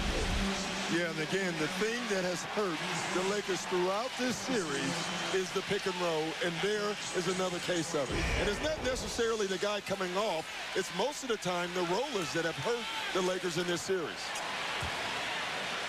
Wallace at the line. The Lakers now have 5 team fouls over the limit. Here's Stuart Scott. How Ben Wallace is sporting the fro for the second straight night. I say, yo, dog, what's up with the afro? He said, I can wear the afro at home. I got to go with the braids on the road. I said, why? He said, because on the road, the fans just like to do a whole lot of jokey jokes. I said, like what? He said, well, I get a whole lot of buckwheat this, buckwheat that. And then some fans say, yo, Ben, you make all that money. You can't afford a $10 haircut. And I said to him, Ben, you got to admit that's funny, right? He said, yeah, it's funny, man, but I'm on the road. I can't be laughing at their jokes. Now, we'll see what he wears if there is a 6th game. Right now, a lane violation on the Lakers. So Wallace, after missing the second, will get another attempt. 3 to make 2. In effect. The old days. I missed that era. And that does make a difference. Pistons up by 2, 4:40 to go. Opening period. Shaquille O'Neal leading scorer for the Lakers with 8. Chauncey Billups leading Detroit in scoring. He has 7. Bryant, who earlier was shaking his right hand a little bit. Here's Fox. Payton will drive. Softly puts it up. The Pistons are contending it was in the cylinder and it shouldn't count. O'Neal went up and jams it through after it looked like it might have been going down anyway. And Larry Brown says, how can you not make that? All I'm going to tell you is this. This was not a pass. Now, Shaq caught it over the cylinder. He may have caught it before. It's a tough call for me to see.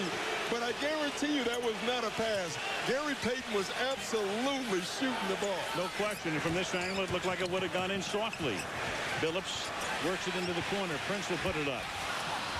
And there's Hamilton with another offensive rebound. He's perfectly positioned on those shots from the other corner. He's been doing that for 4 games. Billups backs it out. And now Rick Fox is there to commit the foul.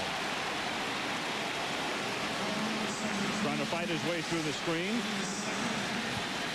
Phil Jackson in consultation with Frank Hamblin, and there are the offensive rebounds in this series. Hamilton at 6'6", leading everybody. And you look at 2 of the guys of the 3 on there.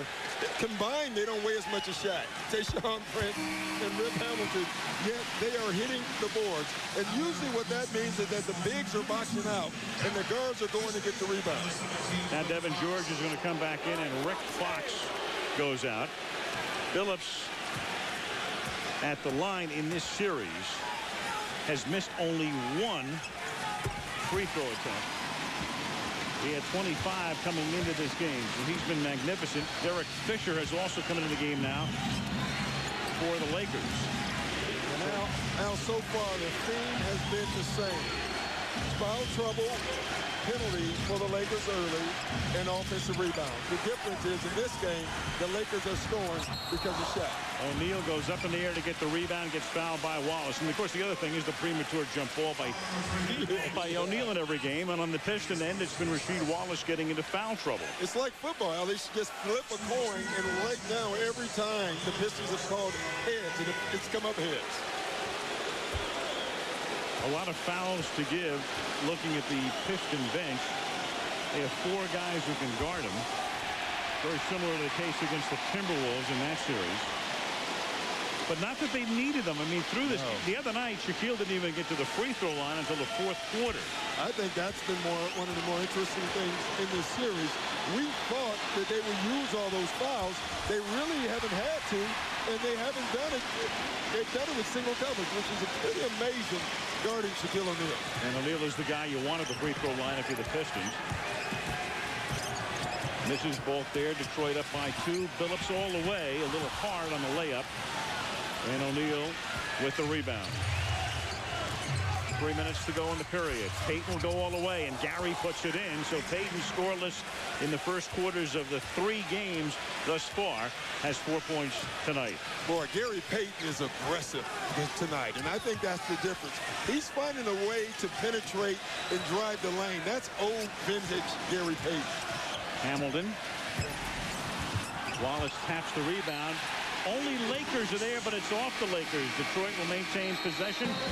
2:39 remaining in the opening period at the Palace of Auburn Hills. Game 4. Tied at 18 as you're watching the NBA Finals on ABC Sports Championship Television.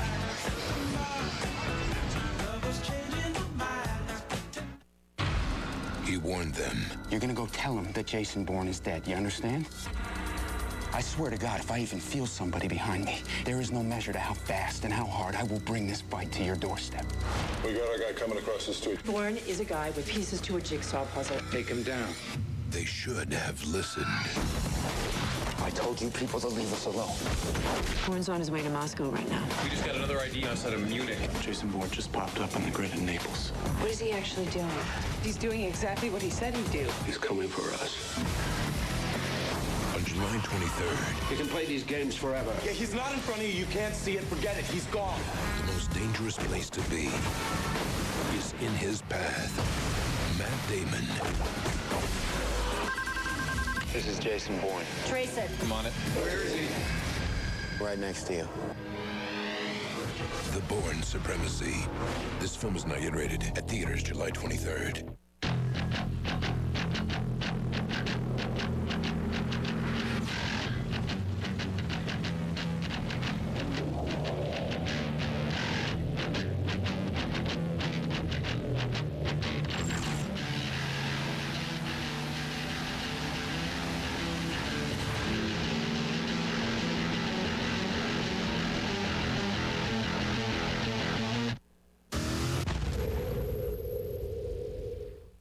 I have told a ridiculous lie to back up a friend's ridiculous lie. I've just ordered a Coors Light for everyone in this bar. Put it on my buddy's tab. I have used my dog to dry my hands. I have no idea what this girl's name is. I have dated a girl for her brains. Big, huge brains. Great achievements deserve a great beer. Unleash the Rocky Mountain cold taste of Coors Light.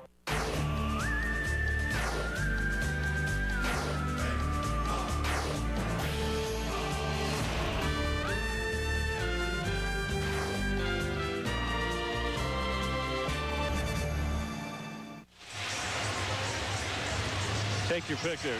What was the old Vidal-Sassoon line? If you don't look good, we don't look good. So what's your preference? What do you think, Doc? I'm going to take the ball because less maintenance. Absolutely. Sometimes you have no choice. No, like Dick Pavetta wouldn't have a choice, no. would he? Rashid, of course, is a, well, he's sort of a barber. I don't know that he's licensed, but he'll cut your hair. I don't know. I look at his, I don't think I'm going. Elvin Campbell comes into the game. Here's Prince. O'Neal gets the rebound. Now for the Lakers, Kobe Bryant is off to a cold start. Bryant is 1 out of 5, 2 points. O'Neal has 10, Payton has 4. Here's Bryant. His 6th attempt, misses again, so 5 misses out of 6 shots. And most have been contested, though I thought his first 2 looks are pretty good looks. Inside to Rasheed Wallace. Now, every time Rasheed Wallace goes down low to the post, he scores. He's done it twice tonight. He has scored both times. With Karl Malone unable to move, for the most part, he's just going to reach. Karl Malone has great hands. Rasheed Wallace knows that. He's doing a great job of protecting the ball. And once he gets it up, it's nothing Karl Malone can do. First foul on Malone. 3-point play. Cashed in. Detroit leads by 3. Wallace in foul trouble in the first 3 games in the series. Doesn't have one tonight. In fact, the Pistons have only 2 and the Lakers have 7.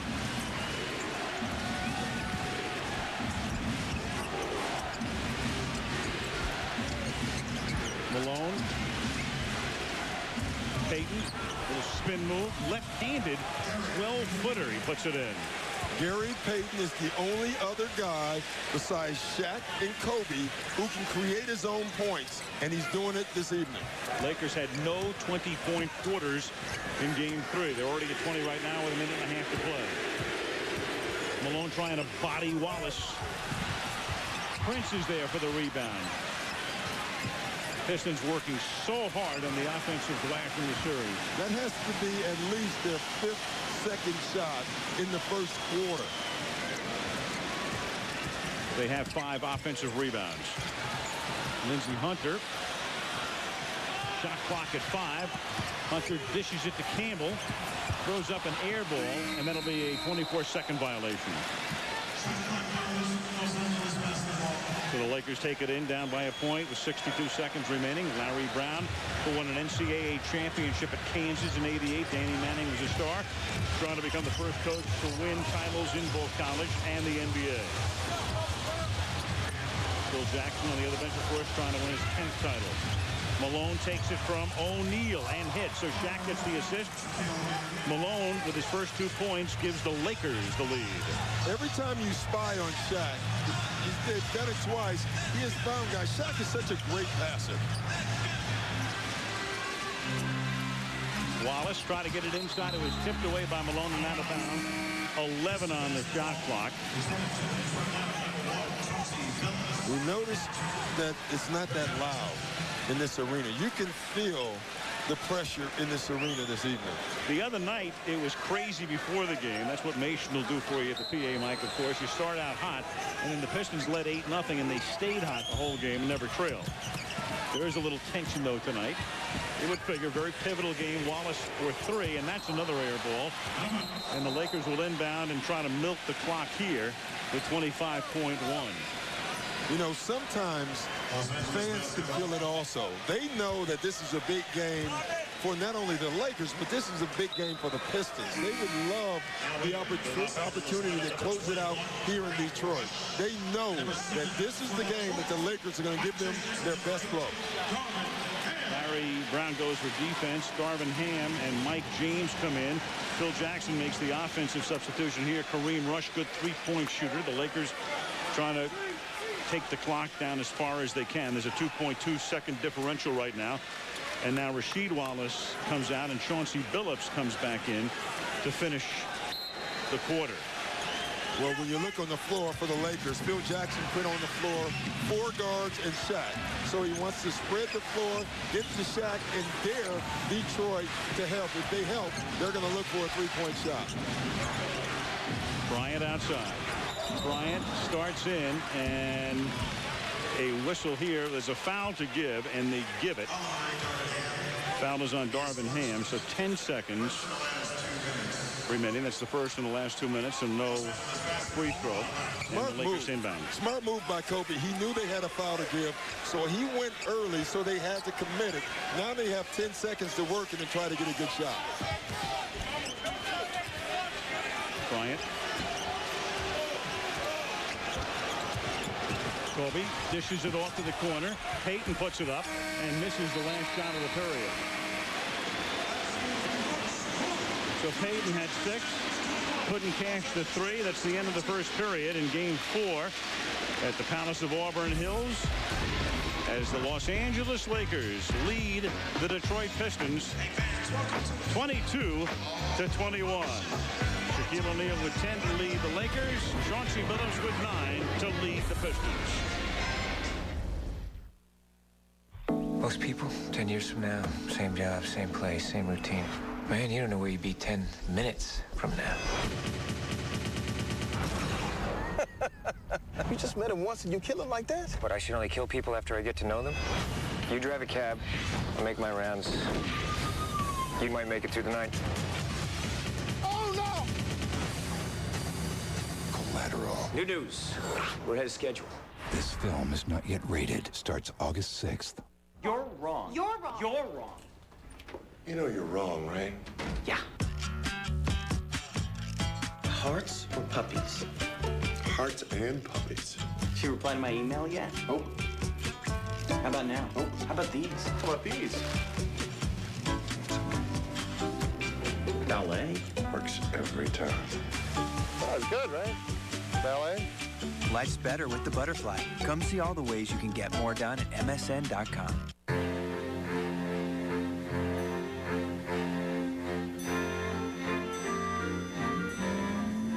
With XM satellite radio, Find hotel.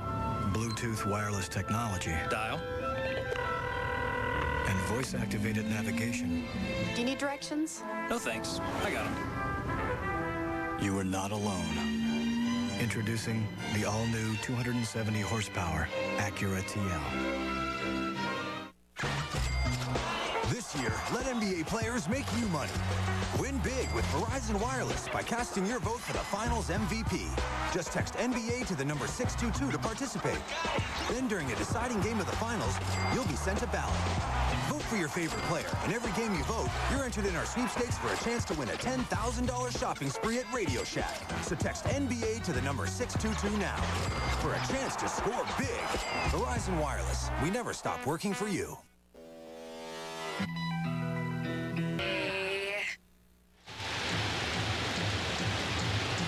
Tonight's game available on HD television from the Palace of Auburn Hills. Al Michaels, Doc Rivers, Michelle Tafoya, and Stuart Scott as we get ready for the start of the second quarter. The NBA, of course, has gone global. This game is being broadcast in a lot of different languages, including whatever Doc and I are coming to you in right now. Yeah. Cantonese, of course, Croatian. Doc and I are coming to you in Tagalog tonight. And what does it sound like in Manila and the rest of the Philippines? Here's a listen. Hey! Woo! Well, Doc, that's not bad.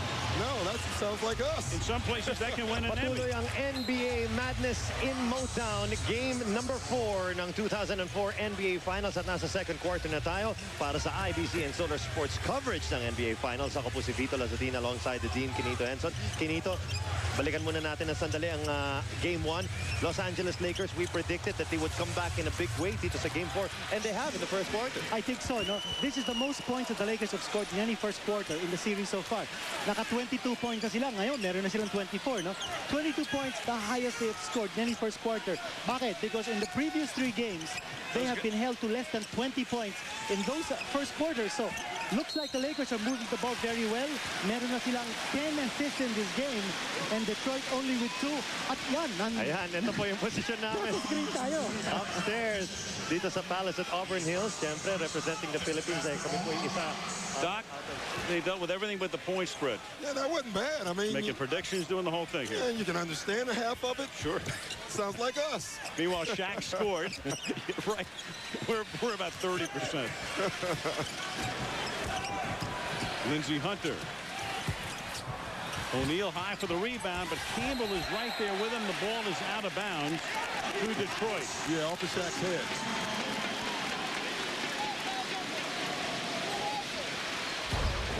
One disadvantage of being the taller guy. Yeah, that's one of the few. Lakers by 3 early second quarter. Knocked out of bounds by Fisher. Tell you, one thing you can see already in this game is that the Laker defense is pretty good. It's very active. The question is, and Phil Jackson wants to know the answer too, can they do it for 48 minutes? They've proven that they can do it for 6 and 7 and 8 minutes. Corliss Williamson inbounded. He makes his first appearance. Former 6th man of the year. Campbell now has the ball. Former Laker. He's short on that shot. Fisher gets the rebound.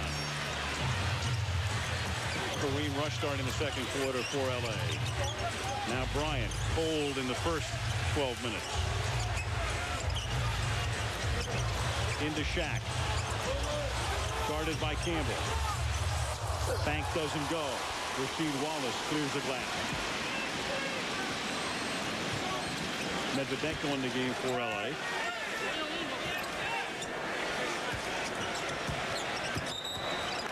And a whistle here. And the foul called on Bryant. And again, they got this matchup in Game 2 or Game 3, and it really hurt the Lakers. That's the Corliss Williamson and Kobe Bryant matchup. Tough matchup for Kobe Bryant. Bryant's first. Fisher guarding Billups inside now. Williamson, he's short, and O'Neal gets the rebound. Shaquille O'Neal has 6 rebounds now.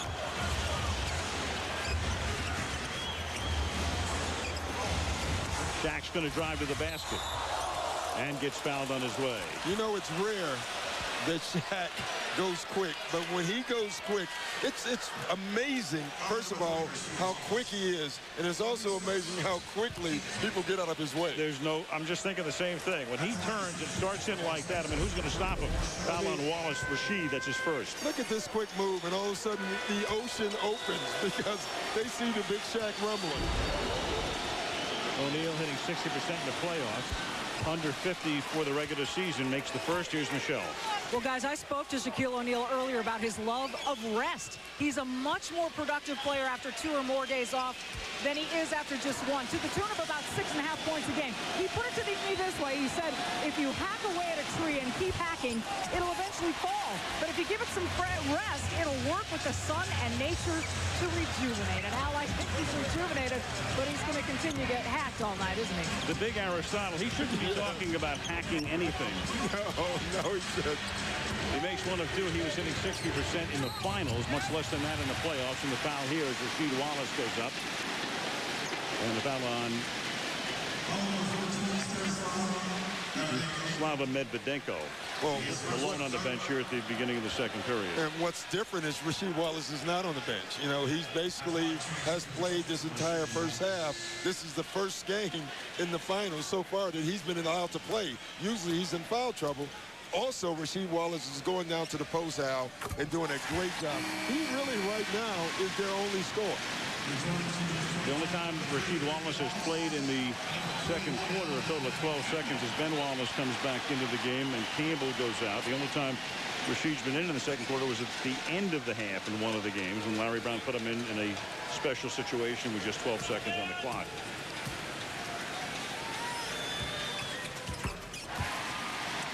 (25-23). Lakers by 2, 9:45. The guys on the floor right now, it's been all Shaquille.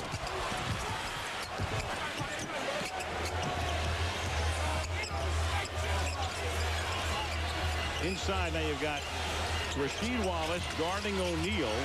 Bryant off balance. Kobe can't get anything to drop.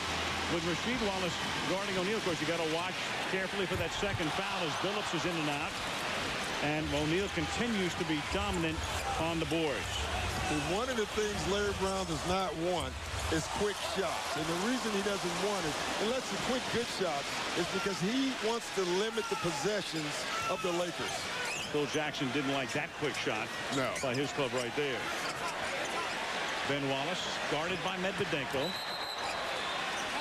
And as he tries to make a move on him, the foul is called on Medvedenko. His second. 8:57 to the half. Los Angeles leading Detroit by 2 in game 4.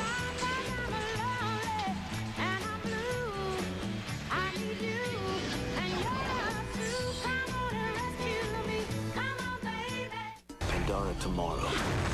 From the files of Tom Clancy comes a breakthrough action experience.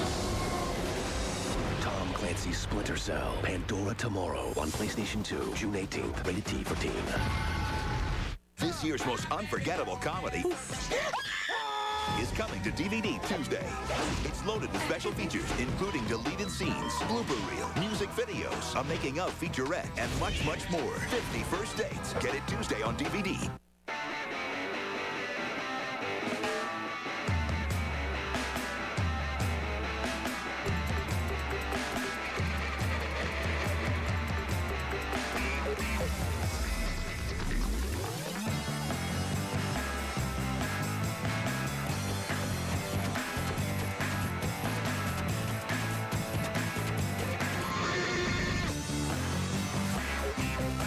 Nokia, connecting people. If you think your kids are ever going to stop asking you for money, you are getting old. Father's Day is the perfect time to look into retirement planning. Retirement, loans, insurance. AIG. We know money. How do you spend quality time with the family without spending a fortune? With Wendy's 99-cent Super Value Menu. From hot and juicy Junior Bacon cheeseburgers to fresh side salads to cool, creamy Frosties. Wendy's, it's better here. And our pickup windows open till midnight or later. Hill and Bryant have dominated the Lakers scoring in the first 3 games of this series, but tonight Kobe is 1 out of 7, and that one was a layup. So he has 2 and O'Neal has 13. Kobe scored the Lakers' first basket tonight and has been blank since. Yeah, and you can see they kind of implemented the Kobe rules. Every shot he gets is contested for the most part. I thought he started out the game, he had 2 pretty good looks. And since then, everything's been contested. He would love to get the ball to the post, so Lindsey Hunter has not been allowed to do that. But look at all the attention that Kobe Bryant is getting. It's interesting that Larry Brown has decided he's going to give Kobe a ton of attention, but Shaq not that much attention, because he knows if Shaq gets it deep, there's not much they can do about it anyway. Pistons are 1 for their last 12 from the field. Therefore, the discrepancy in the field goal percentage. Luke Walton makes his first appearance. Comes in off the Laker bench. Luke Walton, the key figure in the Game 2 comeback. Of course, the key figure at the end was Bryant. And the Pistons turn it over. Gary Payton on the floor with Fisher outside, which moves Bryant to the small forward spot.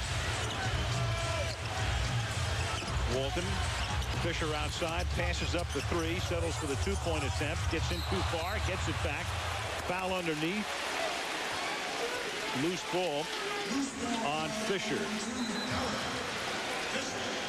Now, Al, look, penalty situation with 8:27 left in the second quarter. This is exactly what the Lakers didn't want, because now they don't have to play great defense. They can still put people on the line, and this is not what the Lakers wanted this early. Doc, one of the stunning things in this series is you thought the Pistons would have by far more fouls because of trying to take care of O'Neal. It's been the reverse. Hamilton at the line. You can log on to the NBA store at NBA.com. A lot of good stuff right there at NBA.com. Well, going into this game, the Pistons have shot 35 more free throws than the Lakers. During the regular season, the Lakers led the league in free throw attempts. So that tells you what's going on in the change. Now, there's no conspiracy here. I'm going to tell you why, because Detroit is driving the ball to the basket, and the Lakers, for the most part, minus Shaq, have been selling for jump shots. A jump shot here that hits the side of the glass. The Lakers have committed 92 fouls in this series, and Detroit has committed 60. And the foul as Hunter comes across midcourt. Committed here by Walton, his first. See, I mean, you look at here, and this is a foul. You can see the trip on Walton right there before Shaq gets there. But the bottom line is now the Lakers have to play a more passive defense, because every time they touch, they are giving the Pistons points. They've had a great defensive game up until this point. But from this point on, this next 8 minutes is going to be crucial for the Lakers in this game. 27-25 Detroit, so Detroit erasing the Laker lead up by 2. Full court pressure. Bryant gets it up to Fisher, and he misses it, and O'Neal tries to tap the rebound, and Fisher is there to follow and gets fouled. Great play by Fisher. O'Neal entangled and screaming for a foul and didn't get it, and the little guy got underneath and puts it in. Yeah, the others are giving the Lakers a boost this evening. Derek Fisher missed his first shot because he thought he was going to get fouled and didn't, but Fisher stayed into the play, and now he has a chance for a three-point play. Foul is on Campbell. His first. Fisher converts, and the Lakers take the lead 28-27 with 8 minutes to play in the opening half. The bounce pass into Hunter. He drives, and he gets fouled. So that foul here is on Derek Fisher.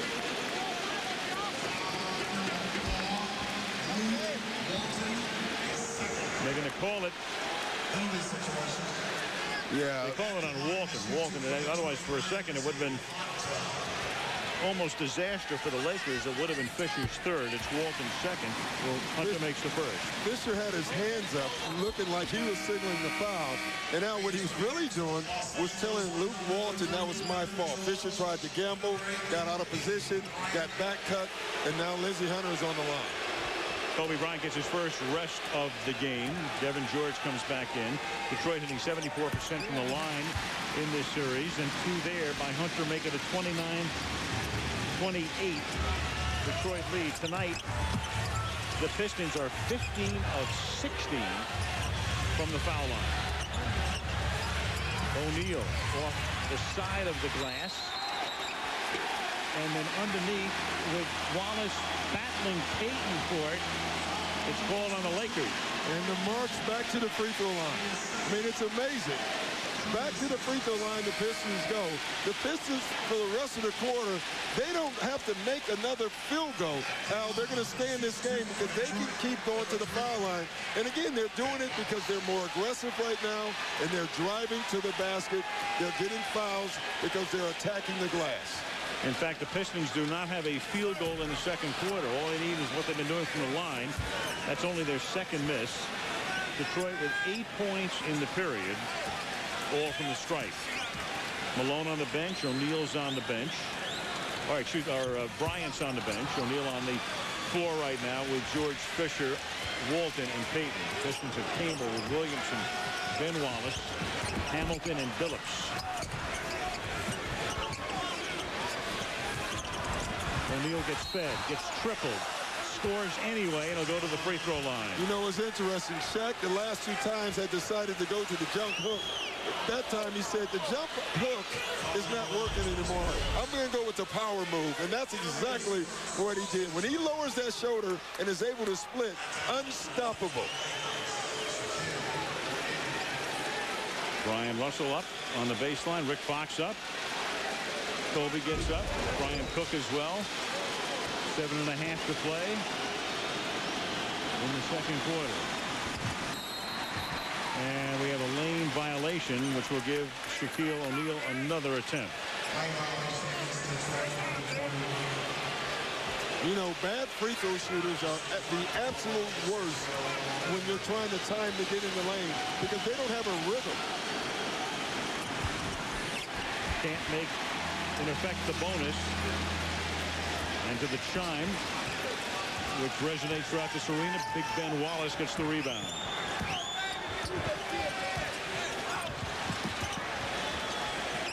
Williamson, bodied by George. Walton comes over to help, which leaves Campbell alone, and he's short. And Devin George gets the rebound.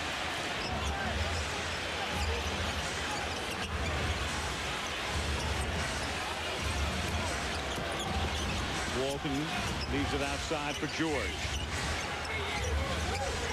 Payton works to O'Neal. Turned around, goes in, and Shaquille O'Neal 17 points in about 17 minutes of action. And Al, you saw the end of that play, but to get the ball, I have never seen Shaquille O'Neal move that well and that quickly without the ball so he can get the ball.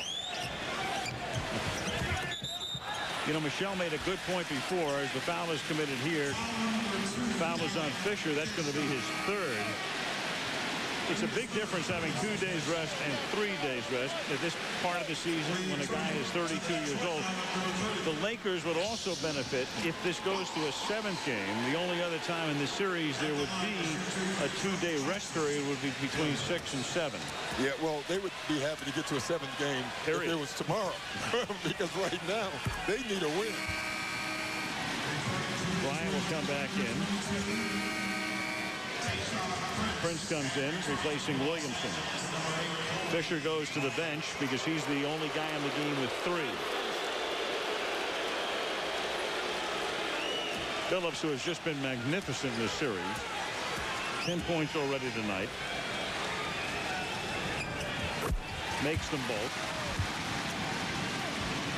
Pistons are 17 out of 20 from the line. The Lakers are 2 out of 6 from the free throw line. Pistons have 7 field goals and the Lakers have 15, but it's a 1-point game. George fights for room and Billups says, I didn't make that. I didn't commit that. Not me. And Al, this is what we were talking about with Shaquille O'Neal. I don't think I've ever seen him move this well without the ball. Watch him. First he wants the lob. Doesn't get it. He keeps moving. Fights back. Gets his position.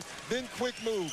With Shaq moving like that, it's going to be tough for the Pistons to slow him down. Ben Wallace swats it away. 9 on the 24. Lindsey Hunter up and down like a jack-in-the-box off that bench. Larry Brown spotting him in certain situations. Billups comes out.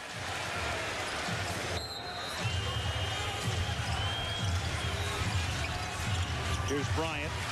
Boy, that's a tough shot. That was one of those shots when you're struggling, you haven't touched the ball, you want to get a shot up.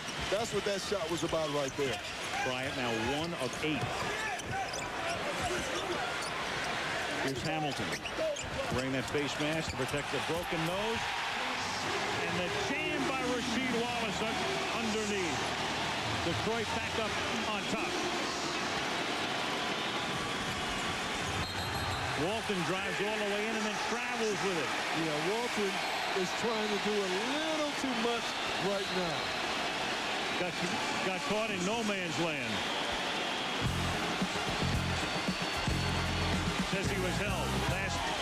Detroit basket. Back and forth goes the lead. Right now it's Detroit 33 and the Lakers 32.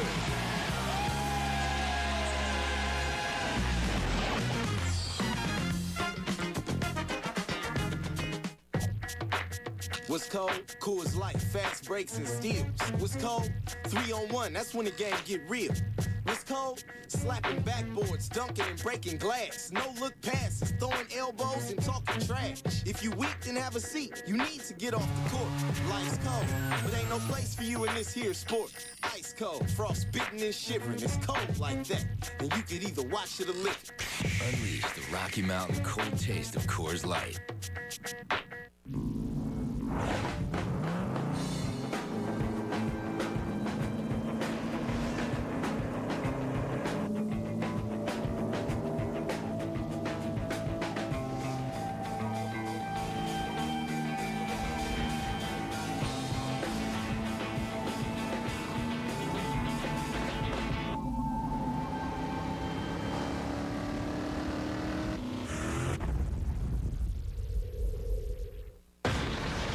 Father told me great tales of you, Arthur and his knights. On July 7th, discover the true story of one man. It is said he has never been defeated in battle. Born to be a knight. To freedom! And destined to be king. These people need a leader. Guide my hand, Excalibur. I am ready. From Jerry Bruckheimer, producer of Pirates of the Caribbean. King Arthur, directed by Antoine Fuqua.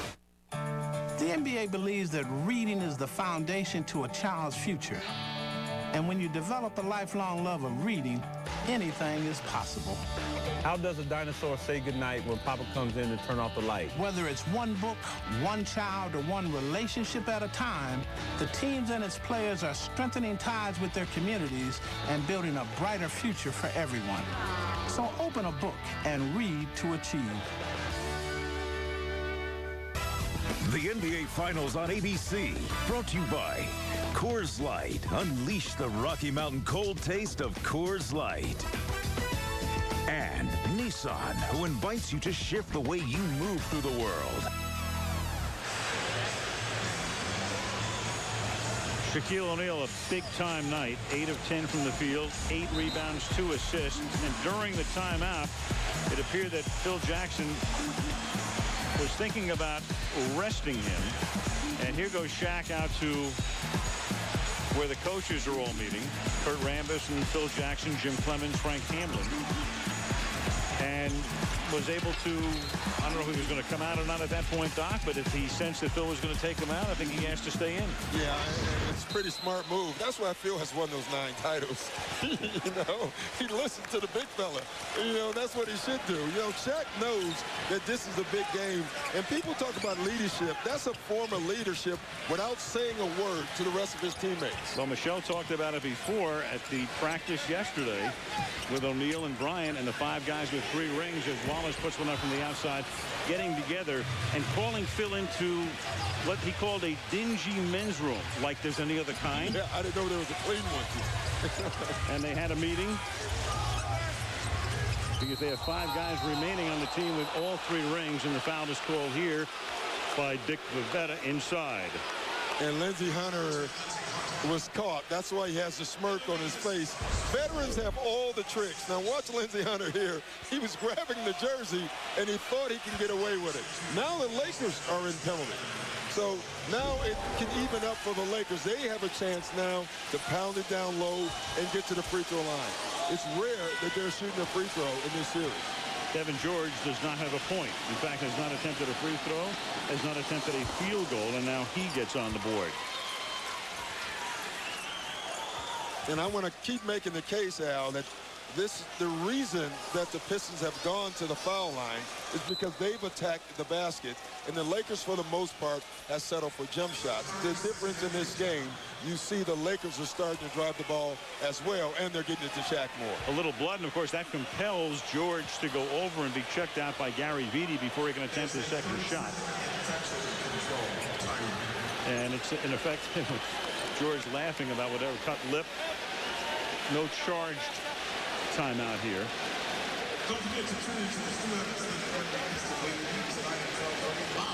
Beatty's been a busy man.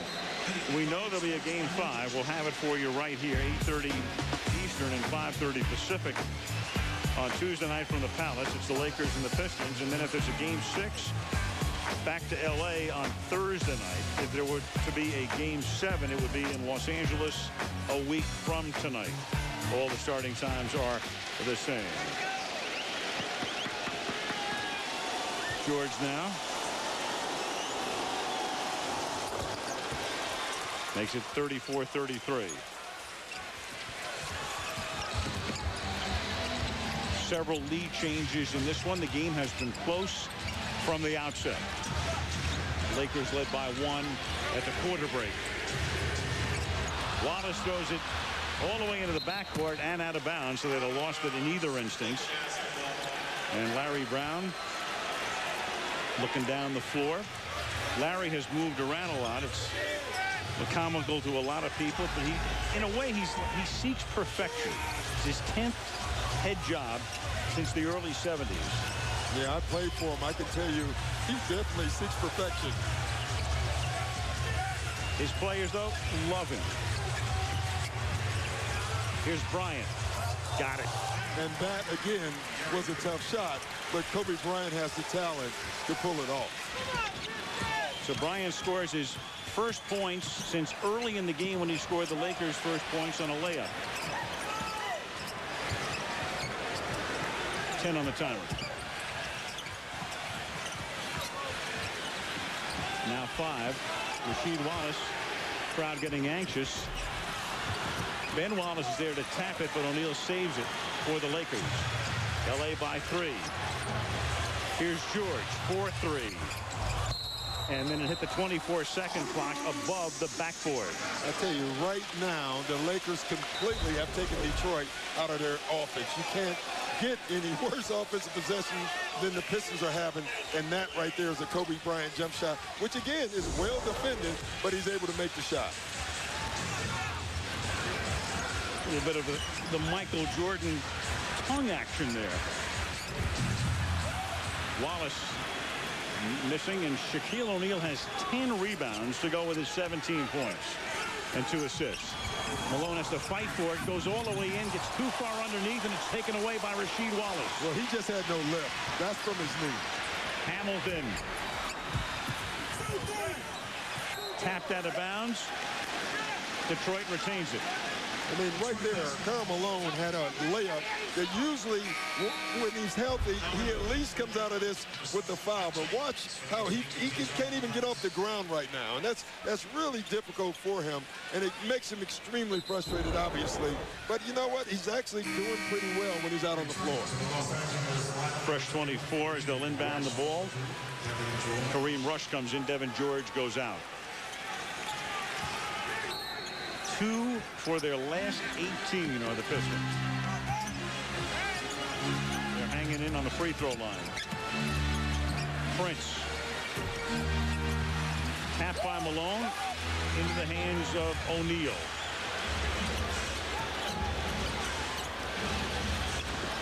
Bryant with O'Neal creating the screen way outside, and then it's Rasheed Wallace with the block and the takeaway. Quickly to Prince. He's going to drive all the way. Put it in. Count it. Goes to the line.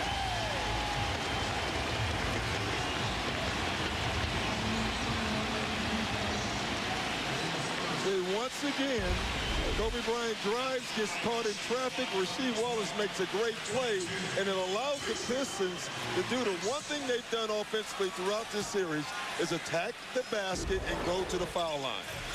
And it's a big turnaround because the Lakers get a basket as Malone skies it down to Bryant, and it's knocked out of bounds, and the Lakers retain. The Lakers were on the verge there of a 5 or 6 point lead, but with the block, it came back the other way, and now it's a 1-point game. Each team trying to have a little momentum going to the half in Auburn Hills.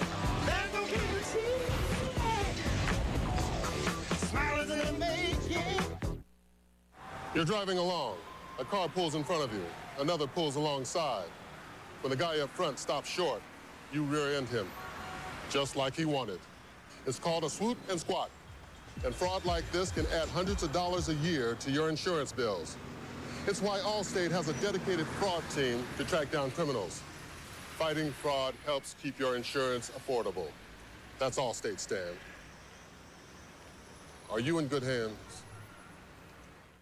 On June 23rd. I want to be where the action is. Okay, Blackie Chan. They may be deep undercover. You sure this is going to work? Just trust me. But there's some things they can't hide. From the director of Scary Movie. Don't hurt yourself, sweetheart. Don't worry, I won't. You're wearing the wrong underwear. Sean and Marlon Wayans are White Chicks. He's not what you think. He's a man. This is some Jerry Springer. A film by Keenan Ivory Wayans, rated PG-13. Hey. What are you doing up? Why are you looking at me like that? You don't think this is mine, do you? It's Rick's. You know, he loves flavor. He's Mr. Cold-Filtered. He's into smoothness. Okay, here's the thing. I have a chance to be really happy with my beer, and I'm taking it. I'm just a man.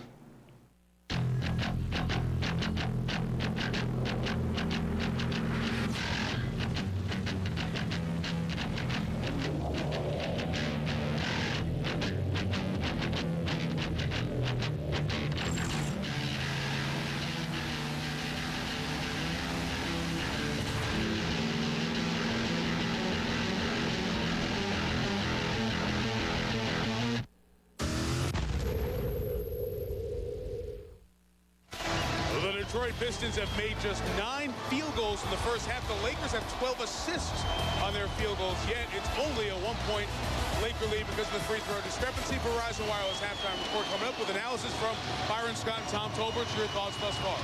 You know what? I think the Lakers are very fortunate to be up in this game, and they should be very happy, especially with Kobe being 2 for 10 right now. Well, Detroit's best offense is getting to the free throw line. I mean, the Lakers have to stay out of early foul trouble. That's what's killing them, but Detroit is taking advantage of that. At half, the story of Richard Hamilton, who's really emerged in these finals, and an update on the Buick Classic Golf from earlier today. All coming up with the Verizon Wireless halftime report. Now to Stuart Scott. Mike, I am high above the Palace in the Palace sound room with my man Steve Conway, who's the sound man. Whenever Big Ben Wallace scores or a rebound or a block shot or any hustle play, you hear the Big Ben gong. You can hear it on television. It's really simple. The Magic Man right here. I press it.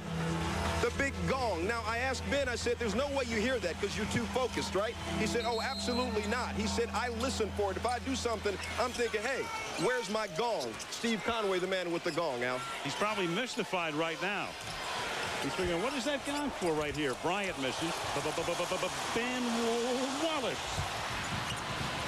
This is wild in this place. Oh, my. You like saying that. I love saying that. Can't get that Wallace. And meanwhile, how about Tolbert wearing the bedspread from his hotel? Here's Wallace. Ben looking for that gong. Instead, he dishes off. Hamilton from the lane.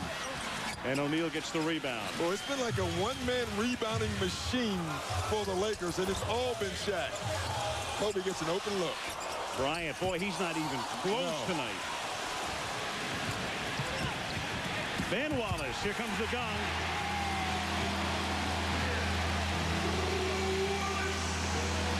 The Lakers don't want to hear anything that resembles for whom the bell tolls. No.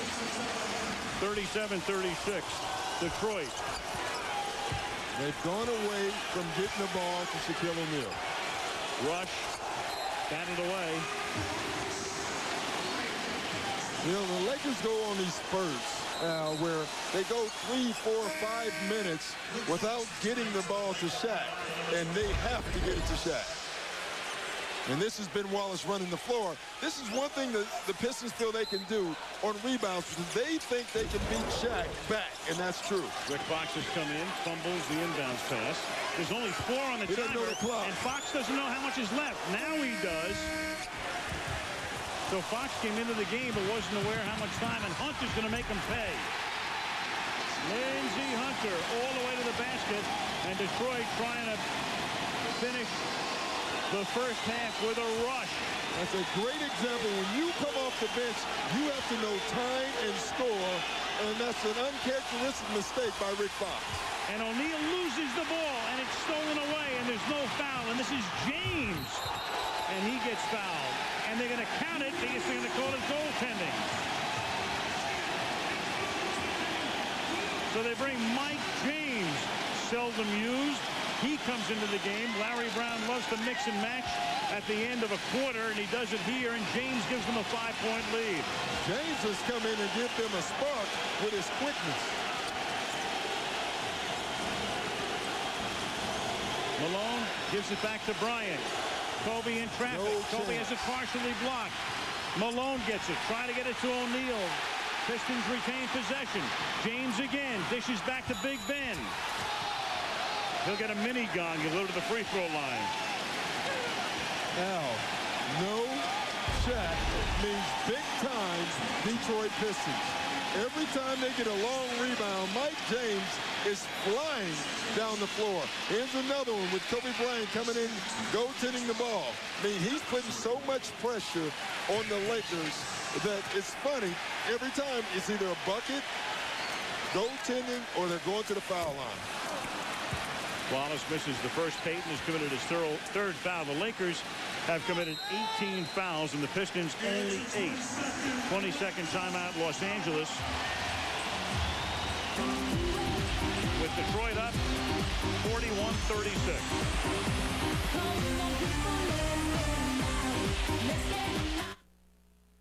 Of all the innovations of the past 100 years, arguably the greatest are the forward pass and the ability to catch the forward pass. The Canon Digital Rebel, a 6.3 megapixel SLR with the revolutionary Digic chip and CMOS technology. The game has changed. The Digital Rebel, the culmination of 68 years of Canon know-how. 41-36, Detroit leading the Lakers by 5 with 48.7 seconds remaining in the first half. Wallace to shoot the second of 2 at the free throw line. Shaq was quite hot during that break. Shaq is hot, there's no question. Wallace misses both. Fox gets the rebound. Momentum key going to the half, and right now Detroit has it all. Lakers trying to shave the lead. Payton has to come out to Fox. So the Lakers just look disorganized on offense. Fox saves it. 1 on the timer. Bryant from the corner. Oh, boy, you talk about a big 3. Wow. I mean, they're throwing the ball all over the place, and then Bryant gets free from the corner. You know, they basically are not guarding Karl Malone right now. Rasheed Wallace just stood in Shaq's lap. Why his man had the ball, he didn't care. And they really were lucky on that possession. That's a big 3, though, Al. One reason, of course, the Lakers look disorganized is that Piston defense. That was the first 3-pointer of the game. Here's Wallace trying to make the second and can't. And the Lakers are able to make it a 2-point game at the half. So a seesaw game, a lot of lead changes. O'Neal with 17 points. Bryant gets hot at the end at a vital time. Chauncey Billups leading Detroit in scoring with 11. They've been very balanced tonight. And in Game 4, with Detroit leading 2-1 at halftime, the Detroit Pistons lead the Los Angeles Lakers 41-39. Here's Stewart. Chauncey Billups, you guys are up by 2 and shooting less than 35%. If I had told you that before the game, what would you have said? That we're going to be in trouble if we don't shoot a good percentage because, you know, they're forcing it down to Shaq. Kobe's starting to hit some shots, but, you know, we'll be fine. We're just not getting the ball from side to side like we need to. Coach Brown always talks about getting the ball from side to side. What exactly does that mean? Well, I mean, they're a good defensive team when you keep the ball on one side of the floor, but the more passes you make, if you get it from one side to the other side, their defense breaks down a little bit and, you know, their athleticism starts to show. Is it showing now? Nah, they're making a run. You know, they got back in the game, you know, with some big shots and some last-second shots on the shot clock. But, you know, we gotta get a little more aggressive. All right, Chauncey, I appreciate it, man. Good luck in the second half. Al, let's go back to you. Thank you, Stuart. Detroit, in fact, hitting exactly 32% from the field. But from the free throw line, they're 17 out of 23. Bryant hits a big three at the end to make it very close at halftime. Coming up, the Verizon Wireless halftime report. Mike, Tom, and Byron with a closer look at the first half. Detroit 41 and the Lakers 39. Hey, LeBron. Oh, what up, Thirst? Brother, how about a tour of your new crib? Oh, come on in. This is my bedroom? Right. King-size waterbed. Game room. Plasma screen, blah, blah, blah. And this is the kitchen. Oh, no, you didn't. Crisp, clean, ice cold, lemon, lime, Sprite, always at your fingertips? Check it out. You crying? It's just so beautiful. Show him my motto. Can a brother get a minute? The world is talking about the Nissan Titan. Four-wheeler magazine says Nissan Truck of the Year. Sport Truck magazine proclaims Sport Truck of the Year. Trailer Post magazine rates Automobile magazine declares All-Star. Hey, All-Star. Talking about the mighty Titan. Built in America, yeah. Squash Saturday, you and me. I don't play squash. You do now. Understand the past, dominate the future. Punch to the ball. Punch to the ball. Keep the body still. Good. Go for the short swing. Just watch his backhand. We'll get you some goggles. And it's on sale. You, let's go. Remember the kill shot. Life's better with the Butterfly. Come see all the ways you can get more done at MSN.com. We designed them to be trusted with our homes, our children, our lives. But did we design them to be trusted? Murder's a new trick for a robot. I did not murder him. My robots don't kill people. That thing threw somebody out of a window. Is that registering with you? There is no conspiracy. What this is one mistake. You trust him if you want to. iRobot, July 16th. This film is not yet rated. Hey, man, it's me, Gary Payton. You know I dream about being with you every night. I left behind my job, my friends. I even took a pay cut. And do you know what houses cost around here? And I did it all for you. The glove has got the love. Come with me, baby. Show me a sign.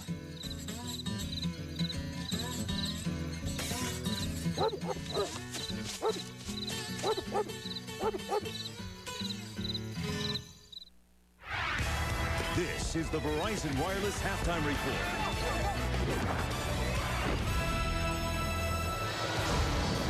Once again, not a ton of offense in the half. Ben Wallace with this layup, and we saw the gong get sounded here at the Palace. Detroit leads by 2 as we welcome you to the Verizon Wireless Halftime Report with Byron Scott and Tom Tolbert. Again, the big picture perspective. Detroit trying to go 3-1. No team in the history of the NBA Finals has come back from down 3-1. Well, we know the extra day rest, as Michelle told us, kind of fueled Shaquille O'Neal. Why was he getting so many hoops in that first half, Byron? Well, you know what, Mike? I think Shaq came out with a sole purpose of being very aggressive on the offensive end. And he came out early to try to establish that dominance in the paint. And when Shaq catches the ball with one foot in the paint and he can just take one dribble and dunk, you're at his mercy. And they were able to get him the ball early and often in that paint, and nobody could stop him. Ben Wallace, Rasheed, anybody on Detroit, nobody had an answer for him. Just when he starts to get a little tired and he starts to just allow them to push him out is when he has some problems. But at the beginning of this game, he really established himself early and often, and that's what he has to continue to do. A lot of talk about what Laker adjustments would be made. We saw Rick Fox a little bit earlier. Karl Malone can barely give him anything. He was limping in the second quarter. And Phil Jackson played the ref card in between games, said, hey, foul disparity has been extraordinary. Well, it was extraordinary again in this half. But the Pistons are earning their way to the free throw line, Tom. 23-8. You can say a couple of calls were questionable on either side, but it's Detroit's hustle and the Lakers being flat-footed why Detroit has taken 50 more free throws in this series. Well, I think they're collecting some of those fouls, trying to keep them off the boards. They're collecting some of those fouls, trying to stay in front of them. And while Detroit only had 5 offensive rebounds this half, I mentioned this because I think it's key in a game that's so low scoring. You've got to try to get extra possessions. The last couple games, they had 34 offensive rebounds. Today, like I said, I think they had 5 in the first quarter, none in the second quarter. But towards the end of the game, this is a close game in the 70s. Every possession will count, and offensive rebounds could be key. Getting those extra possessions, helping you win a basketball game. We were sitting here. Kobe's 3 for 14. Hit that great 3 here towards the back end of the half. Have you ever seen Kobe Bryant struggle for his shot as much as you saw there in the second quarter? No, I haven't, Mike, and it's really hard to watch because everything he's getting, and Tom mentioned this a little earlier, he's getting on his own. It's not like the Lakers are doing anything to really help him. They're not looking for him on the post.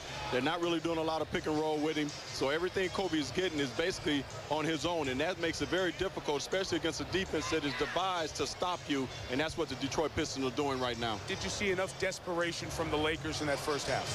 Well, I mean, I thought they played hard. Yeah. I thought they went out there and they played hard. I mean, there's a difference between, like, everybody says sense of urgency and panic. You don't want to go out there running all over the place and doing things you're not capable of doing. But, you know, I think what we're seeing is this team's, they could put an old team out on the floor. Yes. I mean, Rick Fox getting a little bit older. Gary Payton looks old. Karl Malone is hurt. You know, Shaq's not as young as he was yesterday, and he'll be older tomorrow than he is today, I think. That's why they played hard. That's why Doc is dialed in on the foul trouble. They're in the bonus 8 minutes, 7 minutes. They got Detroit's work is doing that too. Yeah. The Lakers. So that's the background on the first half with Detroit on top by a couple, despite the fact that Richard Hamilton only had 1 field goal. You'll get to know the man from suburban Philadelphia, Coatesville, Pennsylvania, and a golf update after this.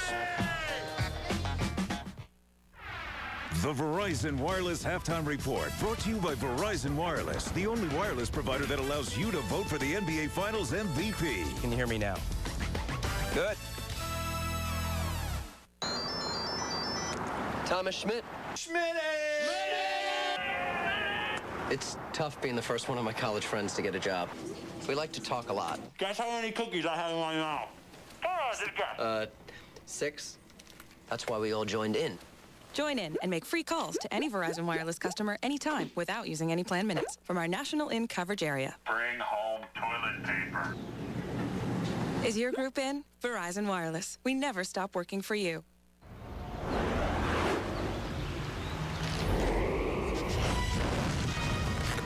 I like that.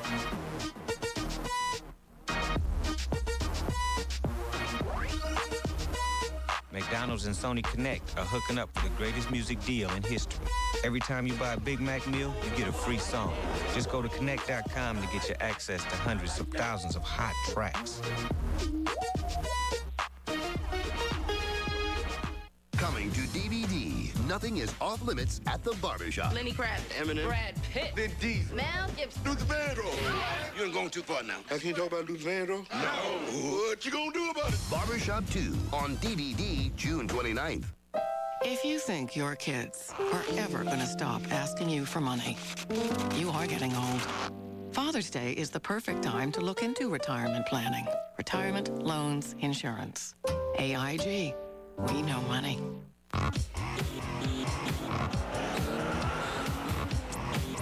Looking for high performance in your wireless laptop? Unwire, with a laptop powered by Intel Centrino mobile technology. This lazy moment has been brought to you by Cialis. Talk to your doctor today to find out if a free sample of Cialis is right for you. Cialis is here. Are you ready?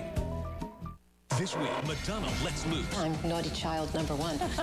And sparks will fly. I'm a rebel. Uncensored, unpredictable. I can't say bad words on TV, but... This week on ABC, it's the Madonna interview that'll have everyone talking. Stay tuned for details.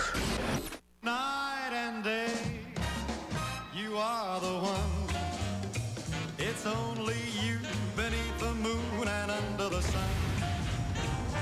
Night and day, day and night. Oh, my God. Back here on the Verizon Wireless Halftime Report. At the finals in the Palace of Auburn Hills, where Gary Payton showed a little bit of offense and a little bit of a lob to Shaq, although it was offensive interference. Still, Detroit leads the Lakers by 2 here in Game 4. Busy sports day here on ABC. Earlier today, they needed extra holes to wrap up the 2004 Buick Classic in Westchester. And for a recap, here's our colleague Terry Gannon. All right, Mike, thank you. We needed extra holes to decide the title here at the Buick Classic. Padraig Harrington from Ireland involved in the playoff. This on the first playoff hole. That was for the win. It would have been his first ever win on the PGA Tour. He would miss a putt on the next playoff hole. He would be out. Sergio Garcia taking on Rory Sabatini here at 18, the approach, the third shot at the par 5. Well done. So Garcia, who won this title back in 2001, trying to win it again in 2004. Sabatini missed his birdie putt, and it came down to this. Garcia with the win for the second time in his career here at the Westchester Country Club. Right now, we send it back to the finals, and Mike Tirico. All right, Terry, we'll see you on the golf tour. The U.S. Opens this week, then 4 weeks in a row on ABC, capped off by the British Open. Well, Richard Hamilton, an emerging star in these NBA playoffs.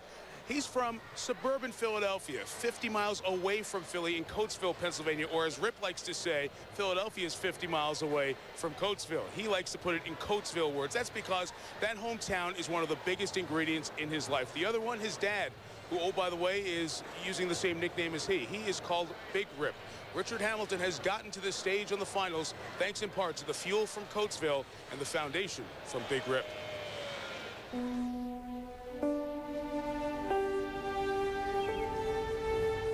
You know, we only from this red light to 7 red lights down, and this is Coatesville.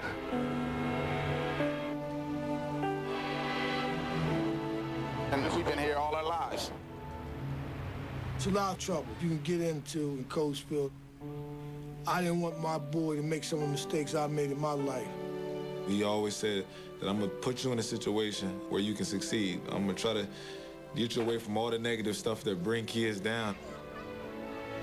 Me and my boy was close. It was like I was always there for him, you know. It was like we were never apart. My summers was full of camps, you know, going out and playing, so I wouldn't just be sitting around hanging out on the corner. So the game plan was to keep him busy. He had a father that cared. A father who was right there. It wasn't like most fathers who wasn't there. His father was always there. Rip Sr. He was the type of father that I was never scared to talk to him. You know, he wasn't just a dad, he was my friend. He is probably the only one that really believed that I could make it to this level.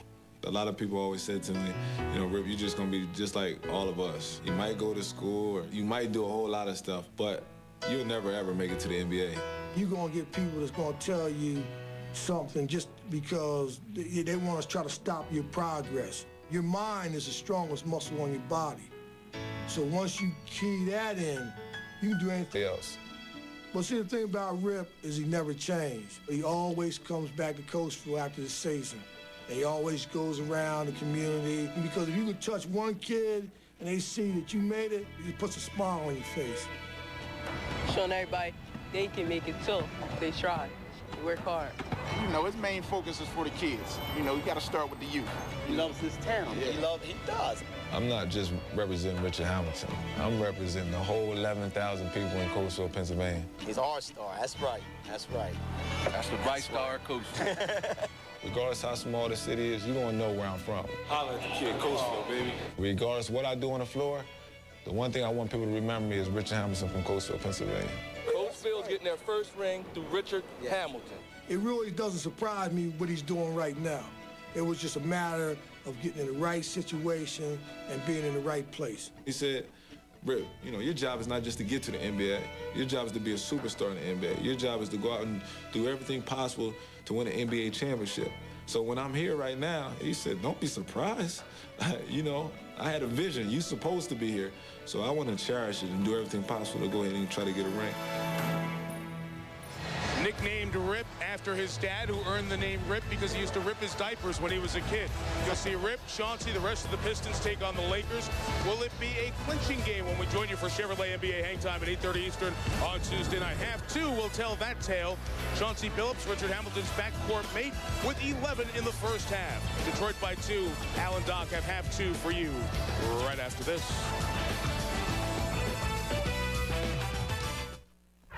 This halftime report for... Do you have a secret? I see dead people. There is a soul survivor, and he is miraculously unharmed. There's a monster outside my room. On July 30th, M. Night Shyamalan takes you into the village. And there is no turning back. Don't let them in. M. Night Shyamalan's The Village. Relive the last 25 years in sports all summer long with ESPN 25. This Tuesday on Who's Number One, we'll count down the best teams, from the 79 Steelers to the 98 Yankees. Who's Number One, followed by the headlines. Tuesday nights, 7 Eastern on ESPN. Once in a while, an entertainer comes along who brings out the best in everyone. Oh my God!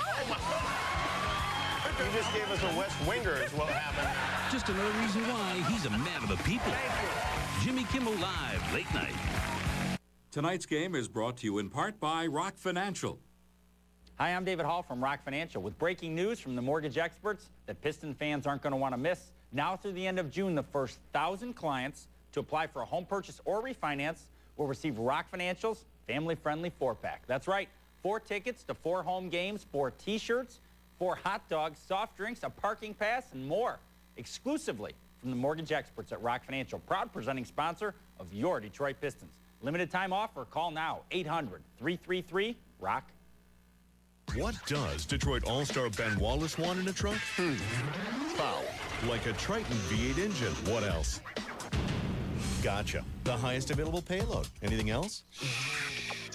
It's gotta be best-in-class quiet. Sounds like Ben wants the next F-150. Current AZD plan lessees can lease a loaded F-150 Super Cab for only $179 a month with $1974 due at signing. Anything else? See your Metro Detroit Ford dealers. And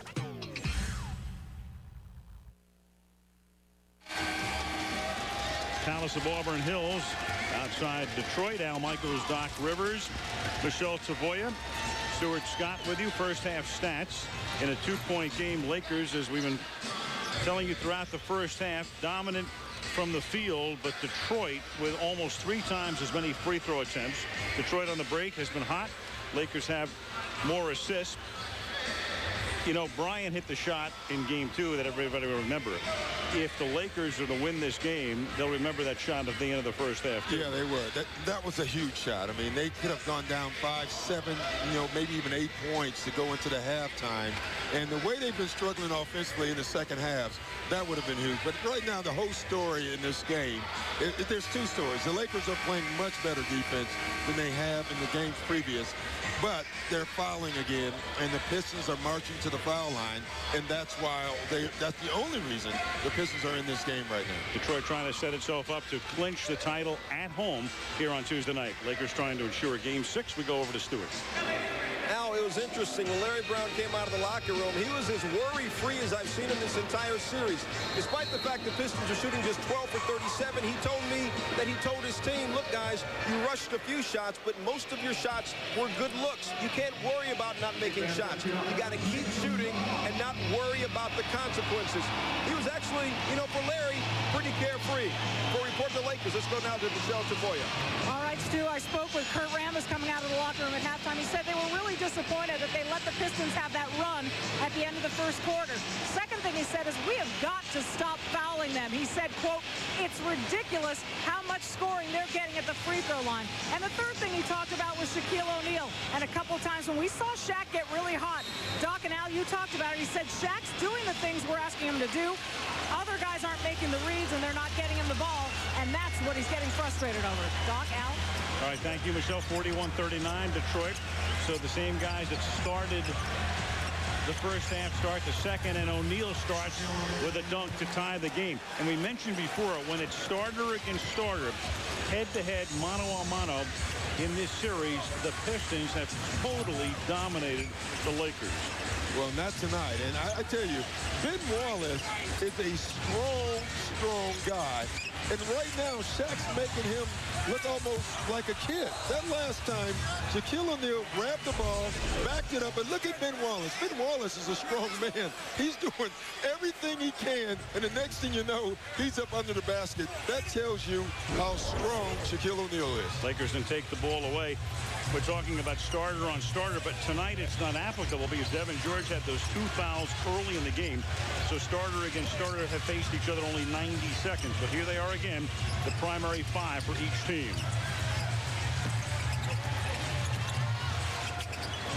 Malone.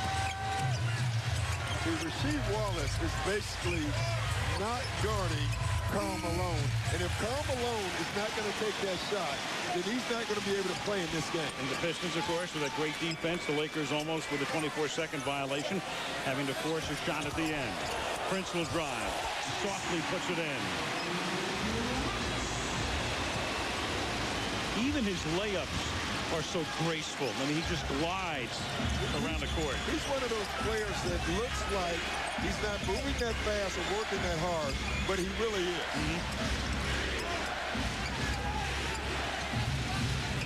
George inside to O'Neal. Over Rasheed this time. Doesn't go. Battle on the boards. Lakers have it. Malone goes right back to O'Neal. A wraparound lay-in to tie it at 43. Wow. How do you stop an 18-wheeler rolling down a highway? I don't know. I don't think you do.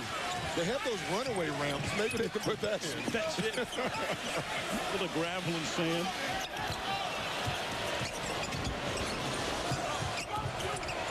Three on the timer. Phillips at the horn. Got it. That was a perfect Larry Brown executed play because they used the entire clock. The ball went from side to side. Everyone touched it, and they got a shot with 1 second on the clock. That's exactly what Larry Brown wanted. And that's why Jackson bowed his head. Lakers played good defense. Pistons ate the clock, scored at the end. From the corner, three-pointer for Devin George. Devin George, who had no field goals in the first half, had 2 free throws. That's his first field goal of the game, and it gives the Lakers the lead by 1.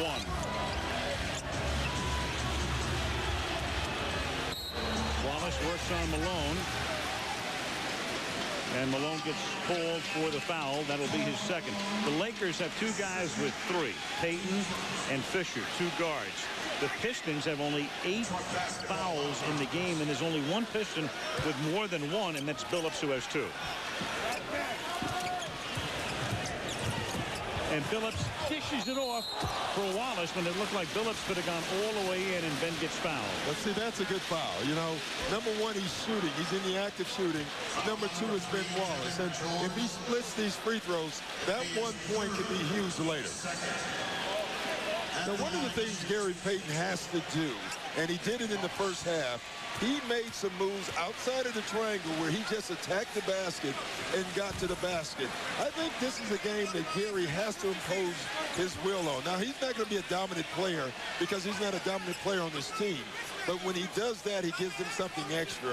I think it's really tough for him to fight through it, but I think he has to. He played his best first half, certainly best first quarter of the series. He has 6 points in the game. So Wallace misses the first. Ben at the free throw line tonight is 3 out of 9.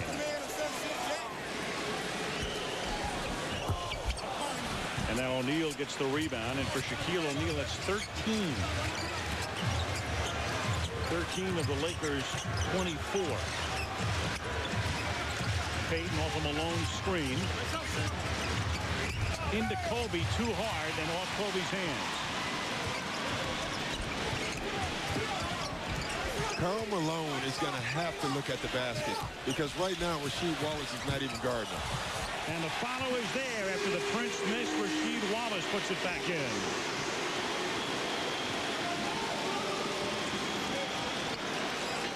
Rasheed Wallace with 11 points. Phillips leads them in scoring with 13. O'Neal working on Wallace. Short. Wallace backs it to the other Wallace. And then Hamilton has it, but Hamilton may have stepped on the sideline, and he did, with Devin George right over there. So the Lakers will inbound with Detroit leading by a point.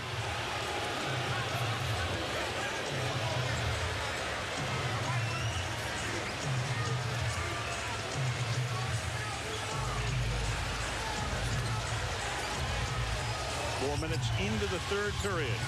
Game 4.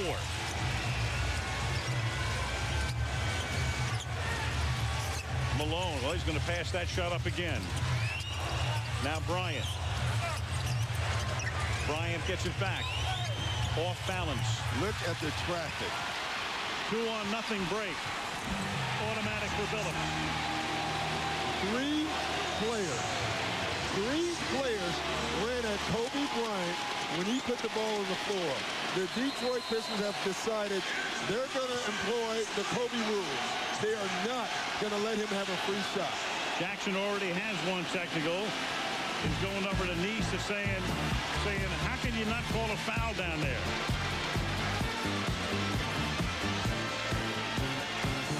And the Pistons 2-on-0 to go up by 3.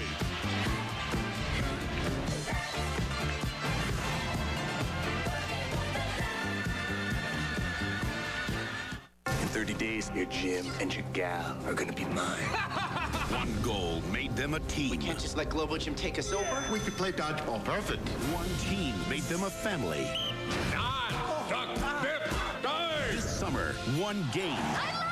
I love you too. Joni loves Chachi. Will make them champions. What's our team motto? Aim low. Dodgeball, a true underdog story. You can dodge a wrench, you can dodge a ball. What? Rated PG-13, June 18th. All right, Tim. 80,000 all in.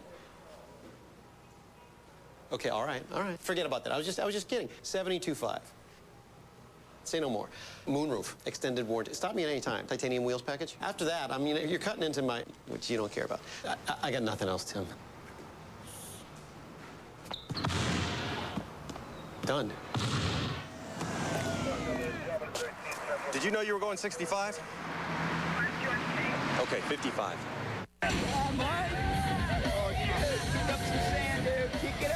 Don, okay, Mike, I know you think your truck is totally sick, but this is what I think of your precious 4x4 hang out all day with your stupid friend's truck. Push it!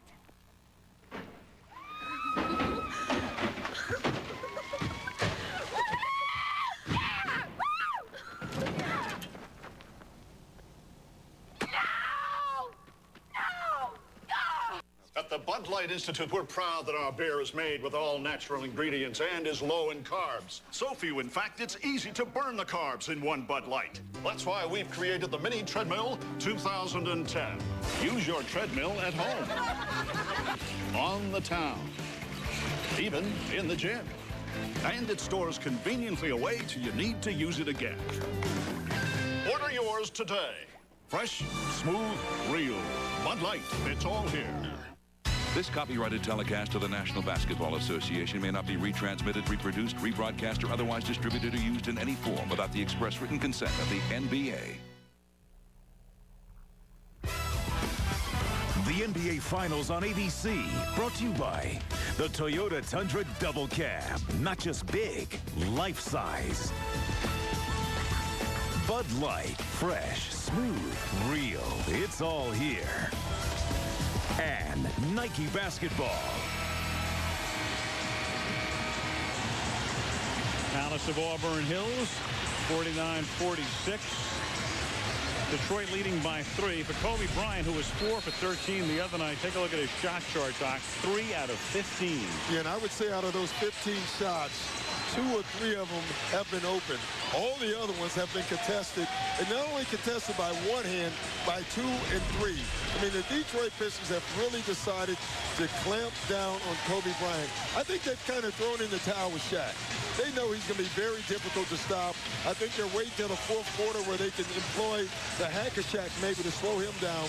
But for the first 3.5 quarters, they're giving Kobe Bryant Michael Jordan-type attention. And Kobe has responded in these two games by going 7 out of 29 as the Pistons start with full court pressure. Medvedenko is in. Now Gary Payton guarded by Chauncey Billups. Prince stays on Bryant. Medvedenko. Well, even Medvedenko's passing up open shots. And that's going to put Bryant in a bind and he'll have to launch a prayer. And he does. And you know the Lakers are completely out of sync because Medvedenko doesn't ever pass up a shot like that. No. He's stiff, Al. I think that's what it was. But again, Kobe Bryant has made 2 amazing shots, and both of them have been huge shots. Tremendous. Underneath, and we got away from the ball. A foul. Won't count. Out of the timeout, lobs. Larry Brown out of timeouts, back cuts, and lobs. And they're calling a foul on the picker on Rip Hamilton. That's Hamilton's second.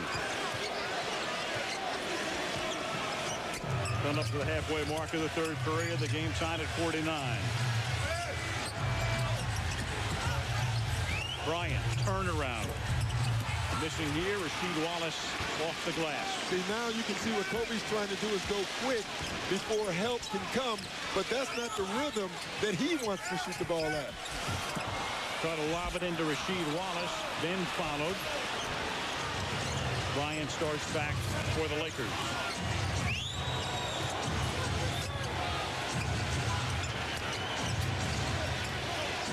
Ben Wallace fronting Shaquille. 3 seconds on Shaquille O'Neal. 3 seconds because Wallace was fronting him. O'Neal was in the paint. Sometimes your feet are so busy that you don't know you're in the lane. I think Shaq actually thought he had pushed Wallace out of the lane. Didn't realize that the back of his foot was still in the paint. Needed a global positioning device. Yes. Going to the floor, and that'll be traveling because he held on to the ball with Billups, who's a little slow in getting up. Maybe just taking a breather. Yeah, but listen to the crowd. Yeah. I mean, Chauncey Billups last year in the playoffs sprained his ankle.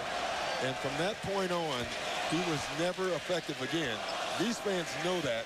That's why it got so quiet in this arena when he went to the floor.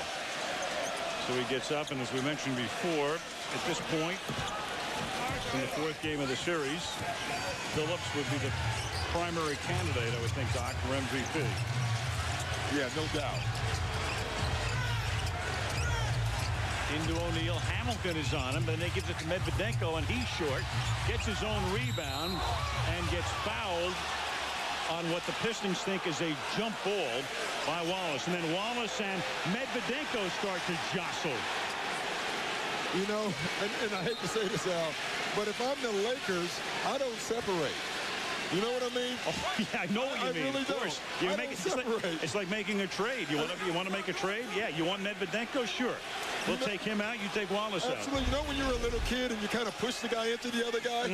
I would have pushed him into Wallace instead of separating. Because that's a great trade for you if you're the Lakers.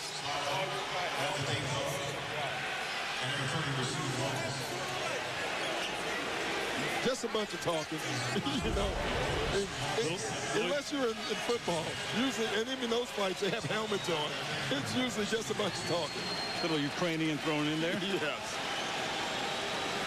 Slava goes to the free throw line. Game tied at 49, 5.5 to play in the third period. I would like to say great job of not, with the officials, not getting involved themselves and calling techs or anything like that. They separated them, and now they're back to playing basketball. I've always liked that. They called a double tech on both of the guys, but they didn't go through the whole theatrics of, you know, stopping the game. I like that. It's good. Just move on. Rick Fox comes in. Devin George goes out. He makes one of two, and the Laker lead is 1 point.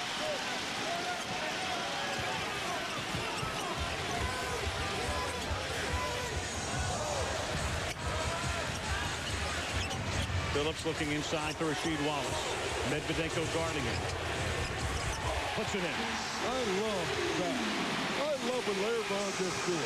Rasheed Wallace got into him from Medvedinko, and Larry Brown said, okay, if you're going to get tough with him, then we're going to give you the ball down on the post, and Rasheed Wallace responded by scoring. He pays off 1 point. Piston lead, 5 to play. Medvedenko is open, takes it this time. In and out, Phillips gets the rebound. Up ahead to Tayshaun Prince. Hamilton. Right back to Wallace. They do it again. Rasheed and Medvedenko, and that time he puts it in. It counts off the glass, and he's fouled.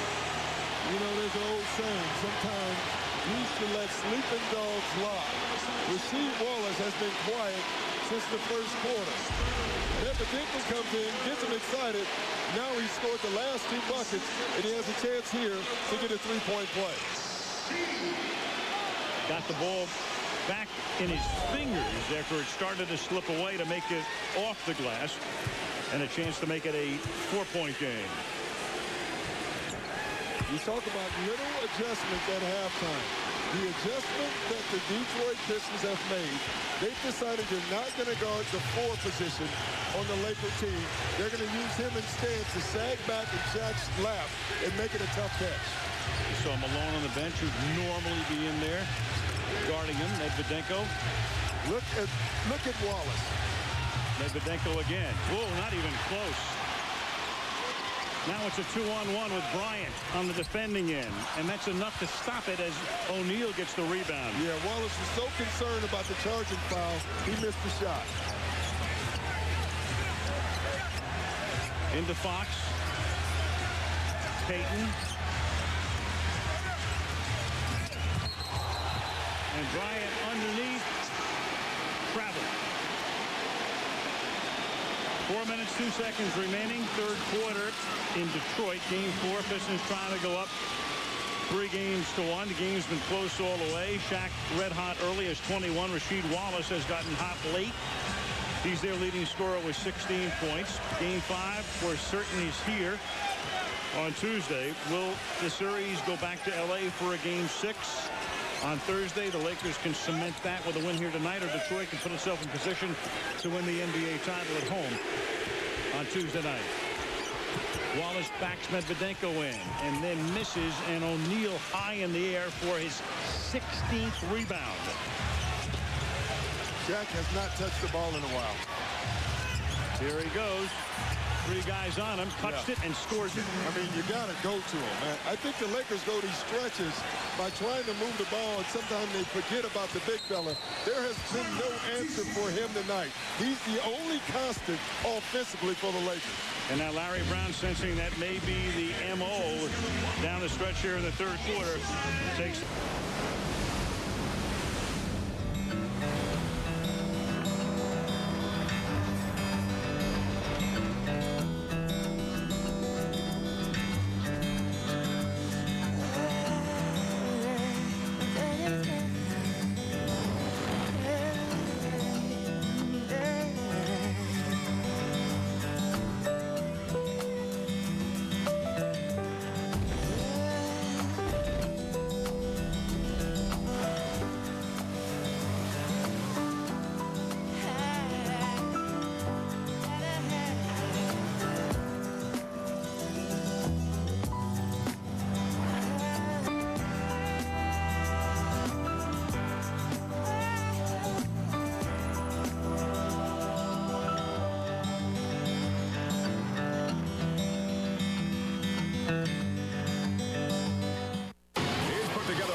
Someone's entered the arena.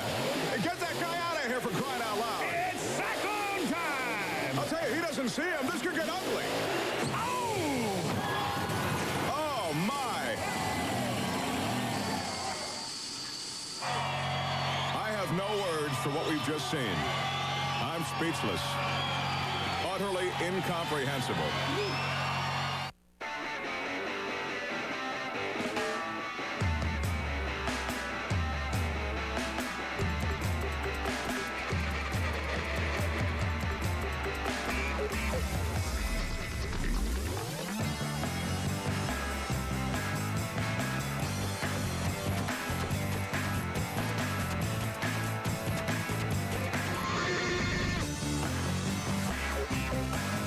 Kia, connecting people.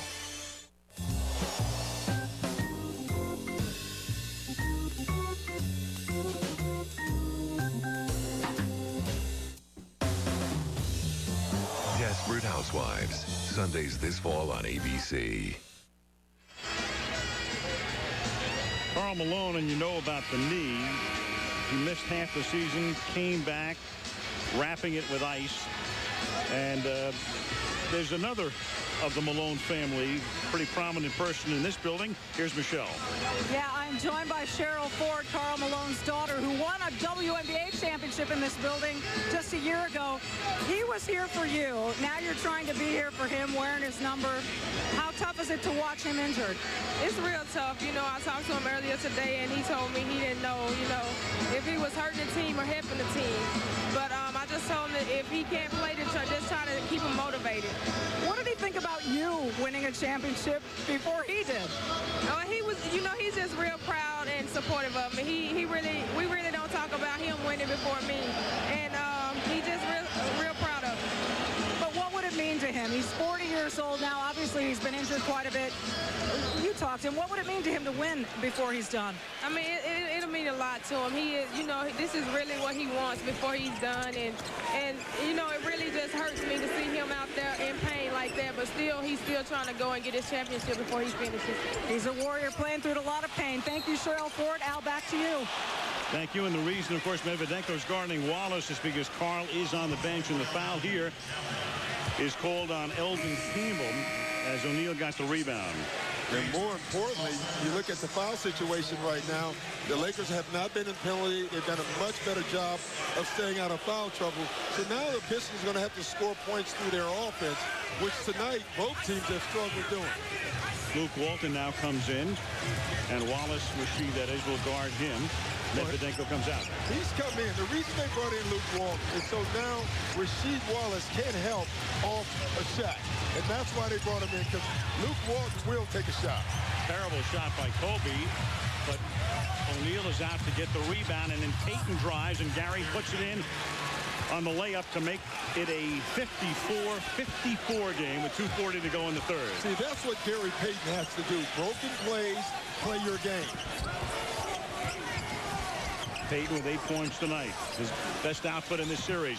And then Payton knocks it into the corner, and that creates the Lakers steal. Brian Scott Walton with him, and Kobe for the jam to give the Lakers the lead. And Larry Brown up and fretting. 6-0 Laker run. He's concerned about their offensive execution right now. They're not in penalties. The Lakers have come and played defense this evening so far throughout the game. That's what Larry Brown is concerned about. Foul on Bryant here. That's Kobe's second. I mean, anytime Kobe Bryant right now can get an open shot, it's a good thing for the Lakers. It's really dangerous when you give scorers shots. One thing can get them going. In Rasheed Wallace's case, he gets hooked up with Medvedenko. He starts to score. Kobe Bryant gets a steal. Now he might get going. O'Neal comes out. And it's a double dribble, and the Lakers will inbound the ball. You watch Detroit's offense tonight, and you're going to hear Larry Brown talk about it later. I will guarantee you that it's too much dribbling. They only had 5 assists at halftime. For a Larry Brown team, that's not good enough. And they have 4 more here in the third period, a total of 9. The Lakers have 19. Here's Walton, spots up in the corner. In and out. Fox battles for the rebound. Can't get it. Phillips does. I've never liked that shot, Al. Luke Walton had a wide open 2. He was so concerned about finding the 3-point line instead of just taking the 2 that I think it throws you off. Hamilton beats Payton again. They draw Shaq outside, and then one-on-one. It's the same thing we've seen for 4 games. Attacking the basket. And that's what Shaq is saying. That's why I don't come out. Bryant to Fox in the corner. Rick from way outside. And the rebound to Prince. Kobe Bryant right now has decided they're guarding me. I'm going to get everybody else shots. But right now, no one's making those shots. Walton gets the rebound off the Hamilton miss. Final minute, third quarter. tight game all the way. Largest lead of the game was a 5-point Piston margin late in the first half. Payton, open. Out of bounds, off the Lakers' last. So now Detroit, Ben Wallace comes in, and Mike James comes in. This is where Larry Brown likes to bring James into the game. The Lakers will get Medvedenko into the game. And this is where Larry Brown is going to give Shaquille O'Neal some rest. Now, it'll only say 35 seconds on the clock, but in actuality, it'll be around 3 minutes of rest that Shaq gets to sit on the bench. First rest for Shaq. When the Pistons give it up and the Lakers can play for the last shot or close to it with about a 2-second differential. Pistons led by 2 at the half. Pistons have a foul to give. Payton. Medvedenko will drive, throws up a wild one that doesn't go, and then Campbell drops the ball out of bounds. They still have that foul to give with 3.9 seconds. And I thought Larry Brown right there was going to lose his mind because you could see him saying, use it, and they did use it and almost gave up a layup. Now they can use it. Now it's tough to use it because if a guy catches and shoots it and you try to foul him, you could be giving up a 3-point play. Or a 4-point play. And that's one of the considerations he made the other night when everybody with 20/20 hindsight is saying you should have fouled. Here's Payton missing. And that's the end of the third quarter. So at the end of 3 and a good one at the Palace in Auburn Hills, the Los Angeles Lakers 56 and the Detroit Pistons 56. This presentation of the NBA Finals on ABC will continue after this message and a word from our ABC stations.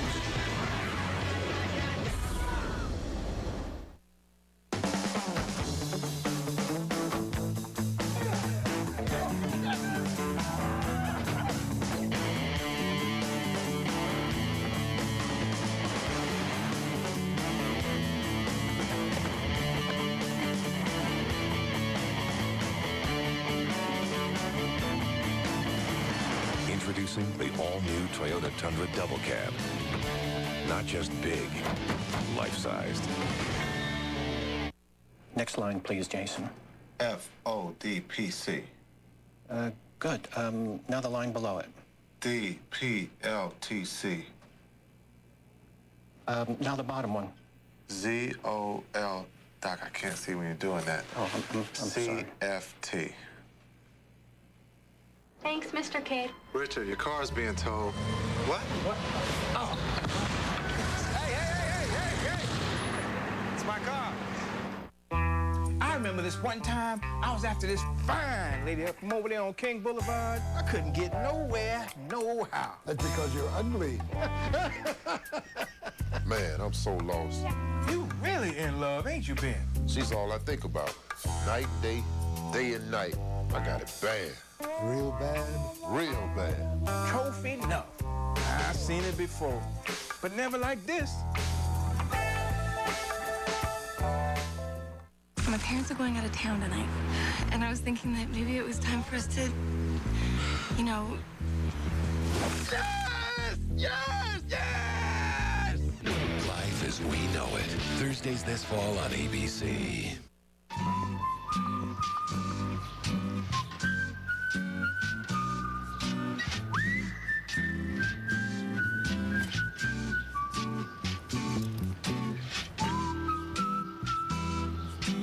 Meyer has everything you need for your lawn and garden. Except the motivation to work on your lawn and garden. The Meyer Garden Center. All the right supplies at all the right prices. I had numbness and weakness so severe I could hardly walk. Doctors called it a rare form of neuropathy. But the doctors I saw couldn't help, and that wasn't good enough. I finally found a neurologist at Harper University Hospital who's an expert in my condition. He knew of a breakthrough treatment. The numbness and loss of balance slowly disappeared. I thought I'd never walk again, but here I am. With a lot of prayers and my doctor, it was a miracle. Harper University Hospital. Exceptional doctors, exceptional care. Your work week forecast is ahead after the game. Again, O'Neal and Bryant. That's 35 total points for them out of the Lakers' 56. Rasheed Wallace has had his best game.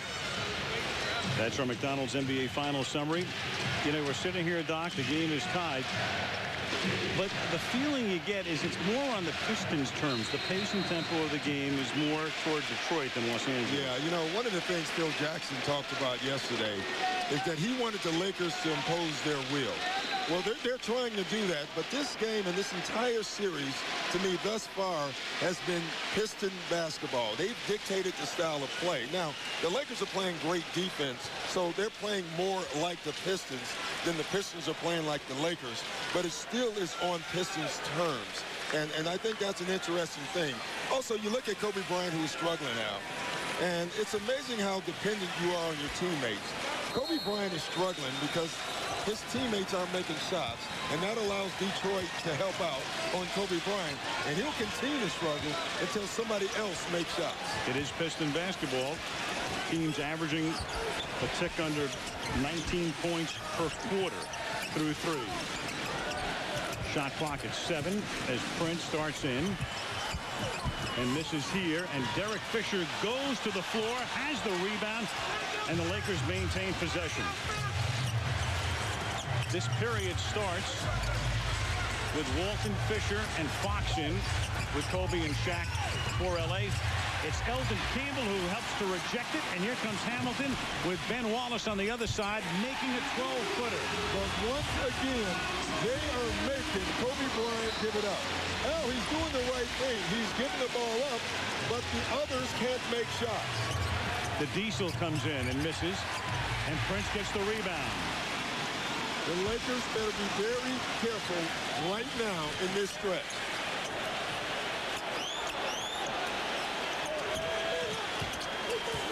Walton guards Hamilton. Now Ben Wallace, 6 on the 24. Hamilton gets it up and makes it. Long 2 for Hamilton. Jackson has to take a timeout before it gets away. Rip Hamilton now in double figures, 10 points for the game. 2 big ones right here for the masked marble.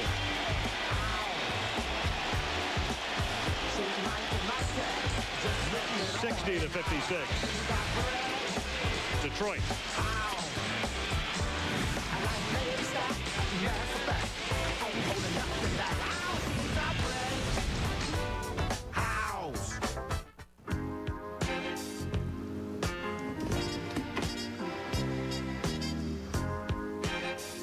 It's one hot SUV, an American Revolution. Let's play. When the battles begin, you never know where the heroes will come from. NBA Finals on ABC. The Crown is winning. June 11th. It's the latest buzz in technology. Intel Centrino mobile technology enables long battery life in a laptop. Get charged up at Intel.com.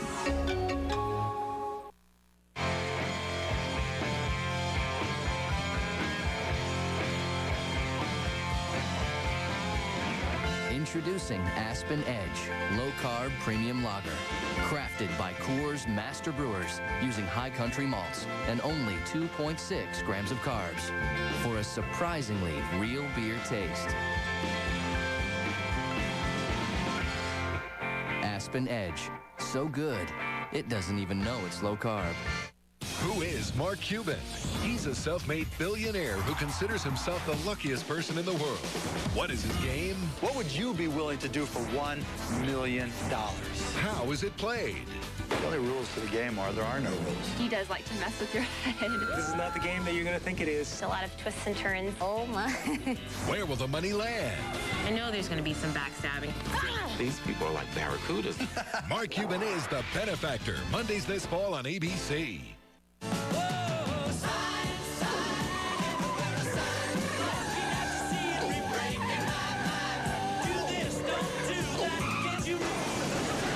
Rodney's on a a journey, and it all begins Tuesdays this fall on ABC. Come on, we got 12 minutes to play together. Defense is great, but we ain't got anything down that end to resemble an offense. That was Larry before the period started, and then they heeded what he was talking about. Yeah, they sure did. And one of the ways they've scored this evening is on fast break points. They are killing the Lakers in that category. And now Rip Hamilton is starting to get hot. That's a dangerous thing if you're a Laker fan. Fast break points, 19 for Detroit, 5 for the Lakers. Full court pressure. Gary Payton gets the ball into the front court.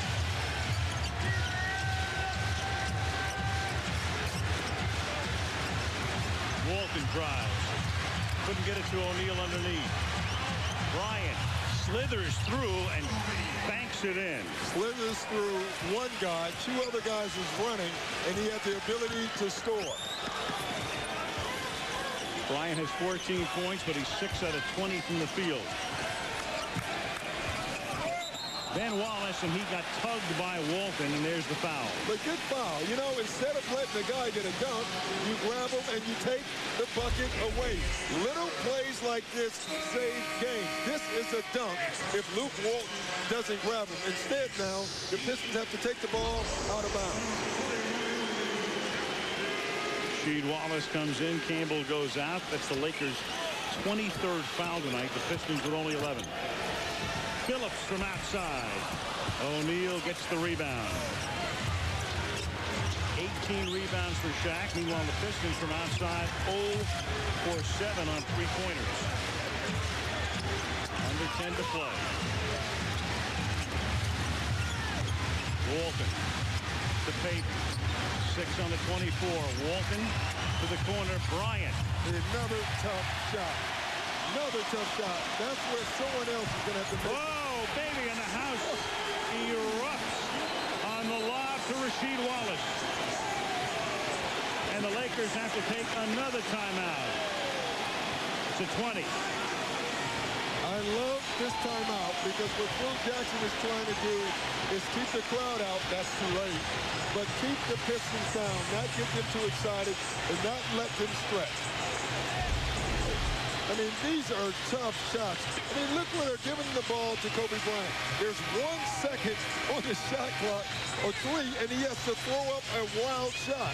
And what that leads to is fast break Piston basketball. Every long shot, the Pistons are scoring 2 ways this evening. Fast break points and the foul line. And, of course, they're playing defense in every sport.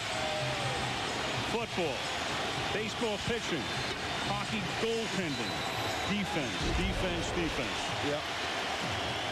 Defense wins in every sport.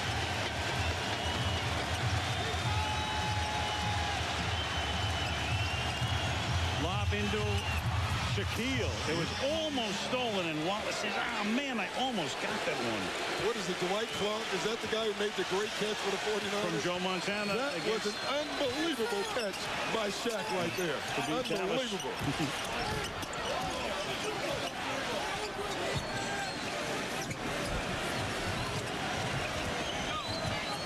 Phillips. Now Prince will go for a 3. And there's a battle between Ben Wallace and Walton, and they're going to call a foul. The Laker bench erupted, but they're going to call, well, what, a double? Yeah, they're going to call a double foul. And what Phil Jackson is upset over is because it is a double foul. I thought that was a good call because I thought both guys were grabbing each other. I thought it was an excellent call. That's one of those calls you can't call one way and not the other way. Lakers inbound, 8.5 to go in the 4th. And Walton tries to give it away, and the Lakers turn it over. The Lakers are forgetting about the biggest human being in this building. They have to get this ball back to Shaquille O'Neal if they want to win this game. And the Pistons have to execute better offensively if they want to win. That foul was the 5th on Walton. This one's on Fisher. Well, that's That's the second team foul for the Lakers to 0 for the Pistons. Big number because the Lakers have been in foul trouble early in every quarter for the most part in this series. Fisher 4 fouls. 2-point Detroit lead. Phillips. Hamilton works into Big Ben. O'Neal comes in to try to stop it and commits the foul. It didn't go, but to the line goes Big Ben. On O'Neal, number 2. Third on the Lakers now in the first 4 minutes. They're 2 fouls away, Al, from being in penalty the rest of this game. Wallace to the line. Here's Michelle. Al, the Lakers swagger that this team possessed coming into the finals is not evident on the LA bench right now. There seems to be apprehension coupled with concentration, and I'll tell you, the look in Phil Jackson's eyes is one you do not see very often. None of the Lakers was willing to call tonight a must-win situation. Phil Jackson said before the game, we're going to be okay. We just need to extend the series. But Al, if they don't do it tonight, they absolutely have to do it Tuesday. And Wallace gets the miss and puts it back in. And that equals the biggest lead of the game. And Payton just barely gets the ball across the line. They work it into Shaquille. He'll go to the line. Missed the shot, gets 2. Every time they've needed a run stop, they've gone into Shaquille O'Neal. Every time they forget about going to Shaquille O'Neal, the Detroit Pistons make a run. And this is a huge miss. You got to anticipate that Ben Wallace is going to miss this free throw. Derek Fisher was late trying to block out the shooter, and that leads to 2 more points. O'Neal is 1 out of 5 tonight. Shaquille O'Neal, 25 points, make it 26 now on that shot. Bryant's going to come out for a brief rest. Yeah. Devin George will come back in. Again, the Lakers tonight only 2 guys in double digits, O'Neal and Bryant. Payton at 6 in the first quarter, but only 8 in the game. And Shaquille makes 2 very clutch free throws. Very big free throws. And right now, the game is on the balance. It's only a 3-point game. Those 2 free throws are huge for the Lakers.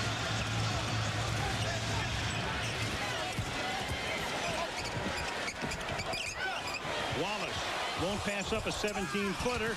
Can't get the bounce. And O'Neal is there for the rebound as Rasheed Wallace goes down hard. They're working into the corner. And Devin George throws it up to try to get fouled in the act of shooting and does. I was talking to Jim Clemens before the game. And one of the things he's been most upset with Devin George about is that he is not driving the ball. He only settles for 3. That's a great example of what he was talking about. They swung it to George. Guys are running out to him.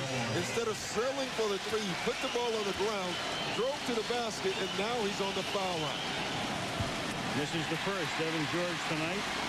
2 out of 3 from the line. You can help vote for the MVP of the NBA Finals. There's the information right there on your screen, Verizon Wireless.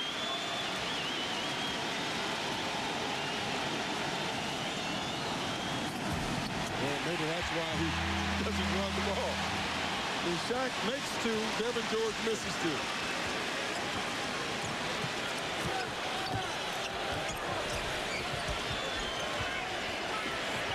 Hamilton.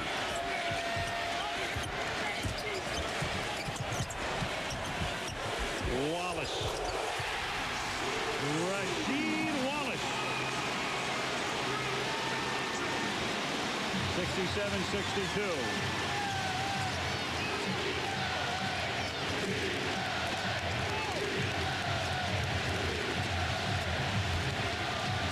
O'Neal.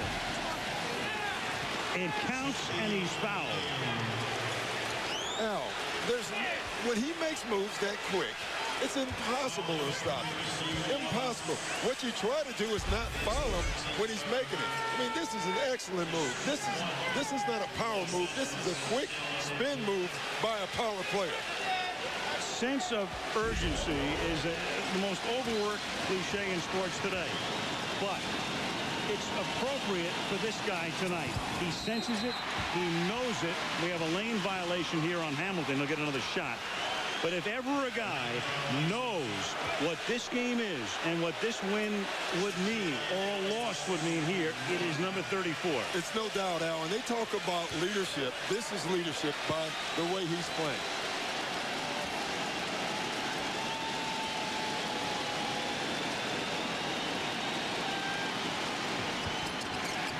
Misses the second opportunity. It's a three-point game.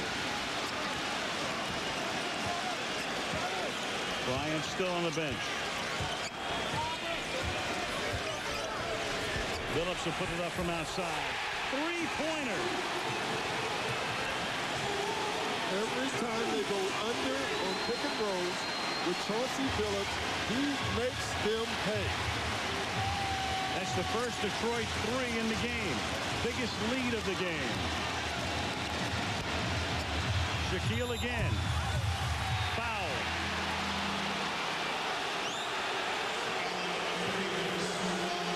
Foul on Rasheed Wallace. Fourth team foul. 4 fouls on Rasheed Wallace. 1 technical foul.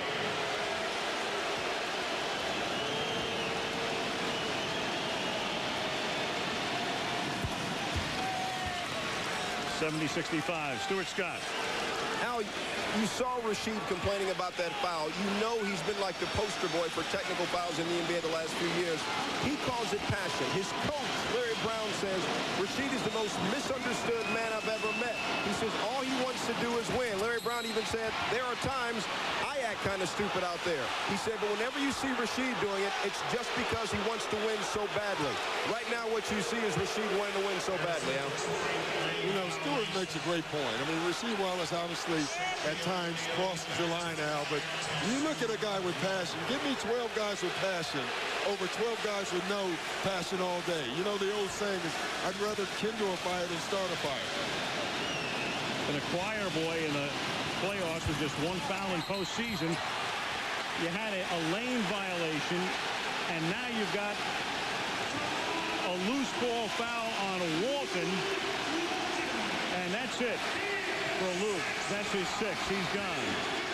And you know, in most cases, this is not a big deal. But I got to tell you, in this game is huge.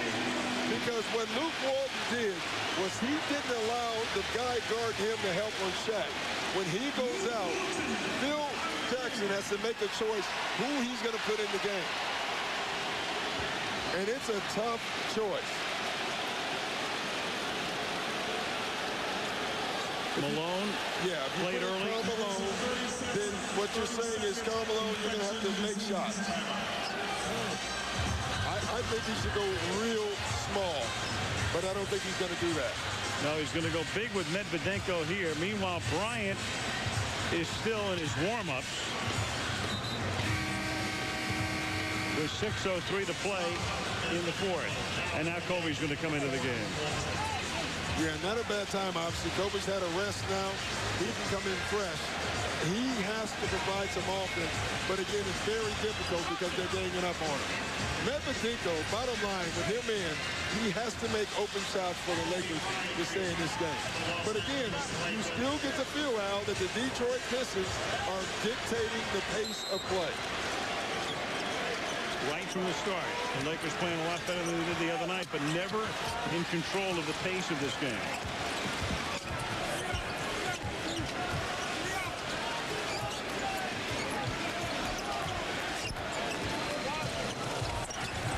Prince gives up the dribble, and then from way outside, that one doesn't go from Rasheed Wallace. Off the top of the board, the Lakers will inbound. 5:45 to go. 4th quarter. Detroit leading in game 4 by 5.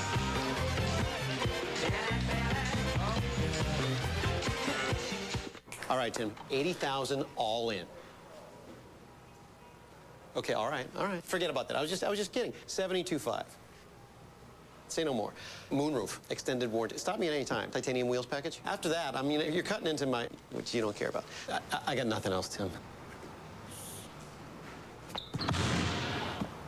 Done. Did you know you were going 65? Okay, 55. Sport is sport. A foul's a foul. And a bat's a bat, even if it's flat. 10 feet on the west side is 10 feet on the east side.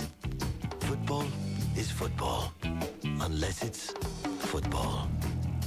Now, a win's a win, a loss is a loss. But no matter what, you better come with it. Because it's 90 feet to first, no matter where home is. They're hot, they're powerful, and they can tow over 6,000 pounds. Who do you love? Trailblazer and the 7-passenger Trailblazer EXT.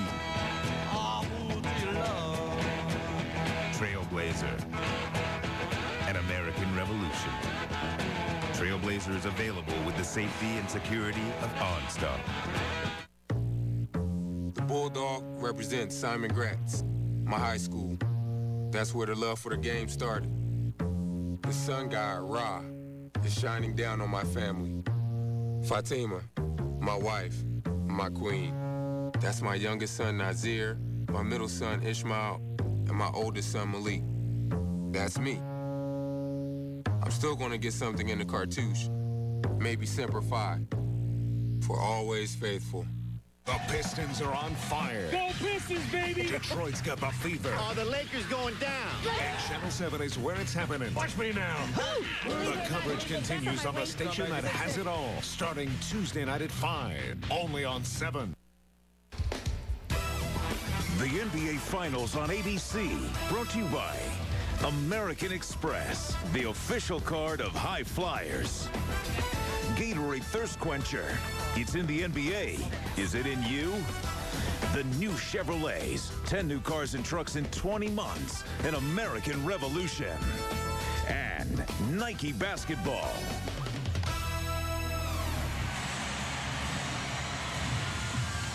Let's get it started. Let's get it started. Yeah. Let's get it started. Let's get it started. Yeah.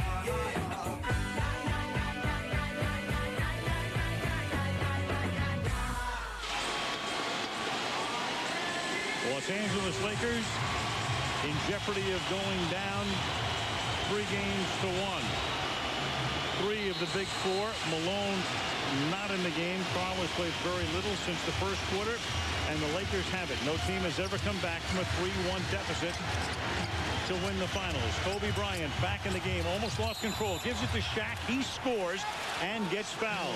I tell you, the adjustment that Kobe Bryant has made is this. He's not really looking for his shots. He knows that everybody is coming to help on him. He's become the passer right now, almost the point guard for the Lakers. Shaq trying to make it a 2-point game and can't. Ben Wallace skies for the rebound. See, this is when you're going to see Shaq on the line more now. They saved all these fouls the Detroit Pistons have throughout this game, and they have all the bigs to use fouls. You're going to see Shaq on the line a bunch now. Phillips from beyond the arc. 6-point game again. Chauncey Phillips. 21 for Phillips. His second 3-pointer. Fisher tries to answer. And a foul underneath, and the Lakers pushing off. Medvedenko. This play was caused by Rip Hamilton. Drawing attention, Kobe Bryant has to help. Frees up Phillips. Bam, 3-point shot. Big shot. And on the other end, Kobe Bryant comes off, draws help, throws it, missed shot. Pistons go to the foul line. 20-second timeout taken by Detroit.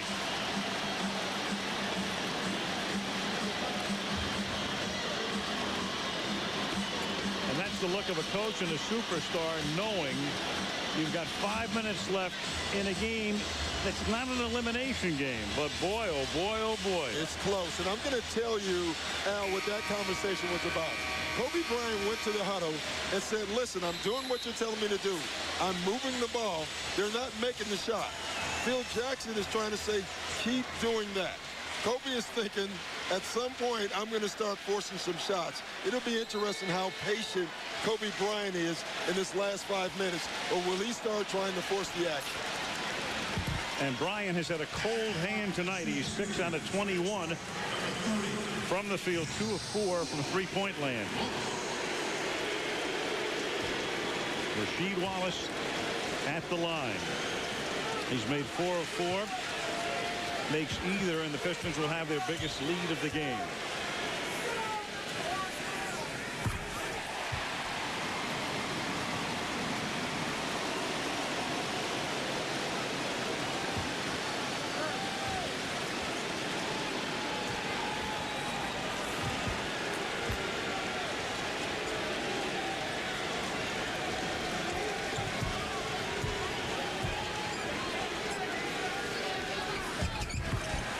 Them both 75-67 Detroit. Under 5 to go. And Gary Payton makes contact and gets whistled. That's what pressure defense will do to you. Rip Hamilton has been pestering him the whole quarter. And there you see a little chuck in the throat. And another whistle as Bryant and Billups collide at midcourt. The Lakers are starting to complain. They're starting to talk to officials, and they're going to start getting technical fouls very soon. And there is one right there. They are coming unraveled right now. And it has nothing to do with the officiation. It's more the Detroit Pistons pressure defense. So Hamilton goes to the line. The call was on Bryant, the technical. There was also the foul on Payton. That's to come.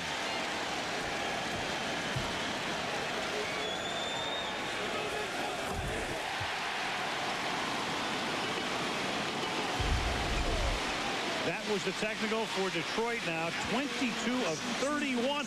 And Kobe Bryant, well, there's the technical foul. Of course, if you get 2, you're done. And he's working on it. I can tell you that. He is working on it.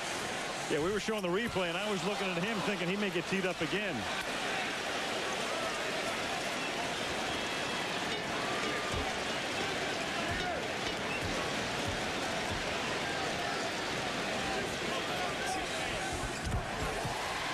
To double digits they go. 77-67.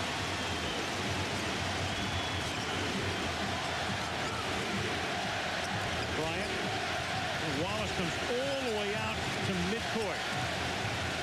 And Bryant himself banks it in. Ooh.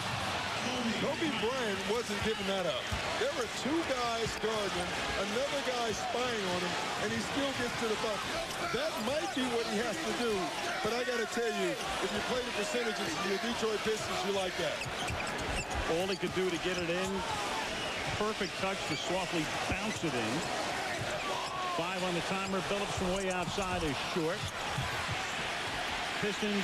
Prince gets the rebound to give him a fresh 24. Quicker, longer, more athletic. That's why they keep attacking the boards and coming up with offensive boards.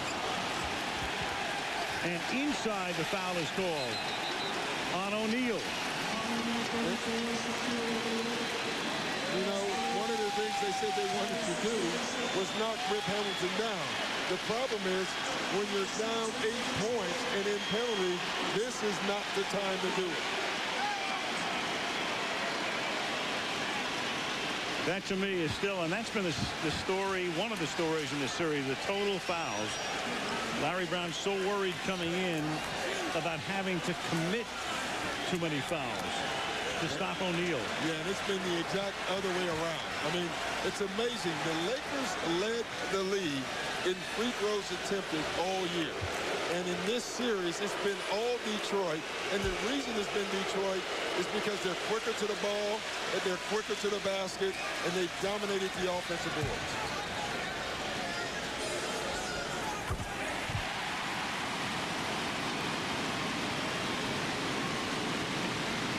I don't think I've ever seen Phil Jackson thrown out of a game, but he is working on it tonight. Well, maybe he'll get thrown out at the end if Detroit ices the game. Reminds me of the old Whitey Herzog line when he got thrown out of the 7th game of the '85 World Series. The reporter said after the game, Whitey, how does the manager get thrown out of the 7th game of the World Series? Herzog said, I've seen enough. Phil may be getting there. Medvedenko. Oh, and then O'Neal is there. Medvedenko's shot wouldn't have gone in. It's still only an 8-point game after all this.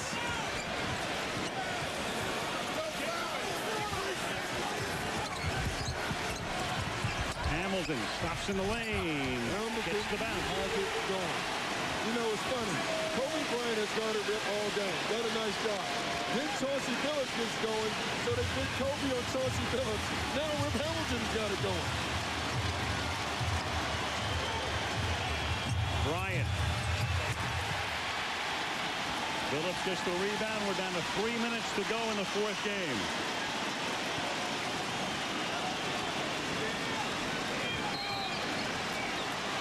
And an offensive foul call well away from the ball.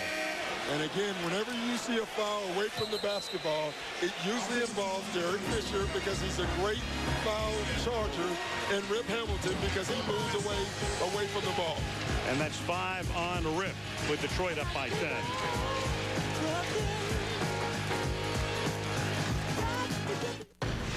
An inventor with a dream. I could travel around the world in 80 days. Will take the ultimate risk. If not, you must never invent again.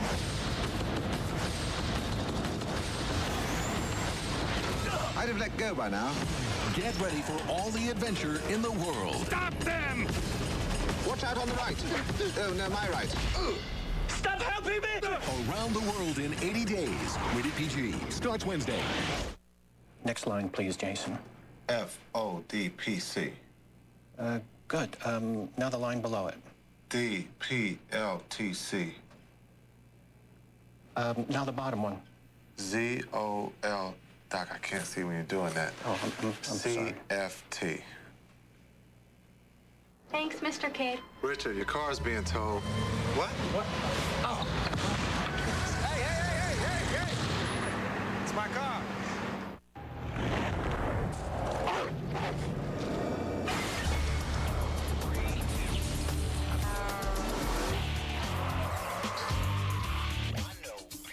Introducing the 15 new Chevy Colorados. The most mid-sized trucks ever unleashed.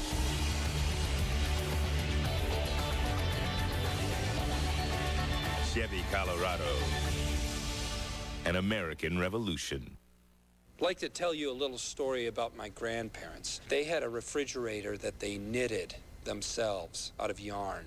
It was small, not very cold, but it taught me a valuable lesson.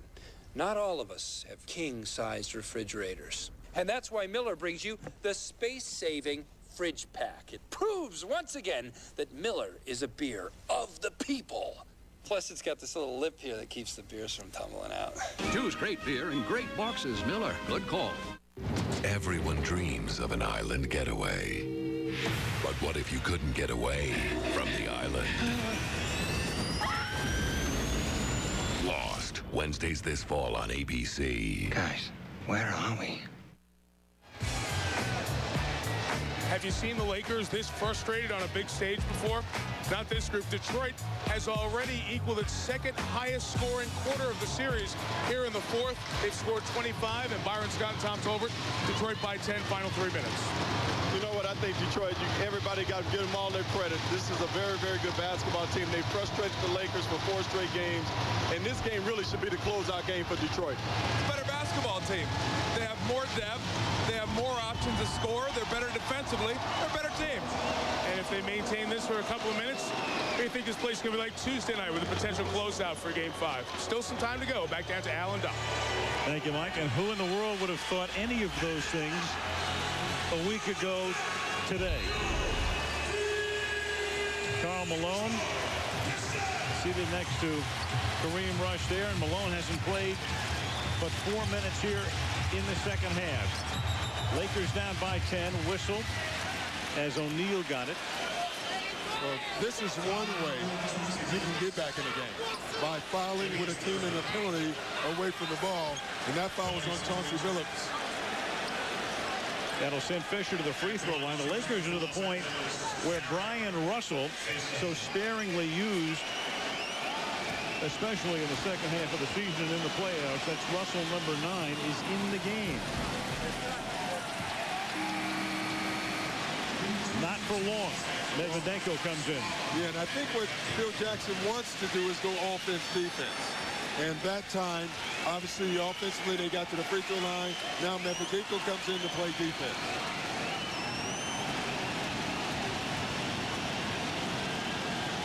With 2:45 left, Fisher makes 1 of 2, 81-72. Pistons have Rasheed Wallace with Prince, Hamilton, Ben Wallace, and Billups on the floor right now.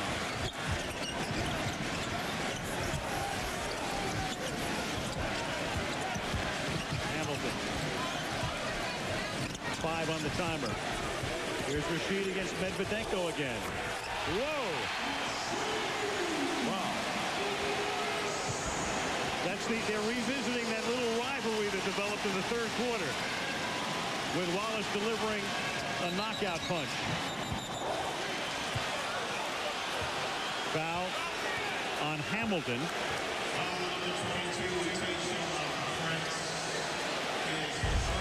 Take your part. Yeah, they're going to call this one on Prince. On Prince, his second foul. Yeah, and this shot here might have been the dagger for tonight. Well, talking about this little skirmish between the two, and the upper hand clearly held by Rasheed Wallace, who's had a big second half. Well, Al, you know, as a coach, the one thing a coach hates to see is one of your role players getting tangled up with one of your stars if you don't get that star thrown out of the game. Because now what you've done is agitated a star or a guy capable of having a big game. And that's what Rasheed Wallace has done since that altercation. They called a double technical, both staying in the game. And a foul here, and Devin George tried to steal, but made contact on the foul on him. Fourth foul on Devin George. I've never seen the Lakers complain this much. I'm looking at Phil Jackson right now complain about calls. He's been talking about calls the entire game. Kobe Bryant has done it. Karl Malone has done it. You know, the only quiet guy tonight for the Lakers has been Shaq. He's the only guy that's played basketball. Well, Phil's done it. I mean, Phil has, in his entire career, he knows how to work and manipulate, and you go through the media and you say certain things. I did find it a little odd that down 2 games to 1, he would start moaning about the refereeing yesterday. Well, I did, because I kind of had the assumption he would, because you have to go to every card you have when you're down 2-1. We have to remember, Phil Jackson has never been down 2-1 in the finals. He has not. Little hook from the lane there, but isn't the reverse side of that, Doc? You flip the guys off in the striped shirts? Oh, no doubt. And you give your other players, the players on your team, an out. And their out has been complaining to the officials instead of playing. 84-76. Billups saying clock. We'll use the clock. Here's Prince trying to get free. Softly. Oh, and then the follow, but it will not count. Ben Wallace, they ring the chime, but they have to take it back because he got into the cylinder. Minute and a half to go, 84-76. Yeah, they're going to have to reset Big Ben on that one because you can see, pretty easy call.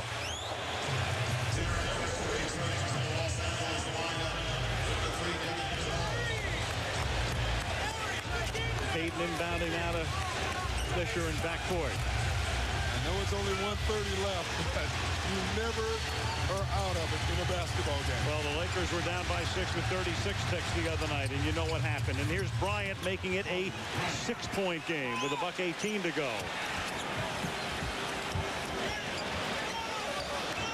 You have 8 seconds to get it across the line, and they do.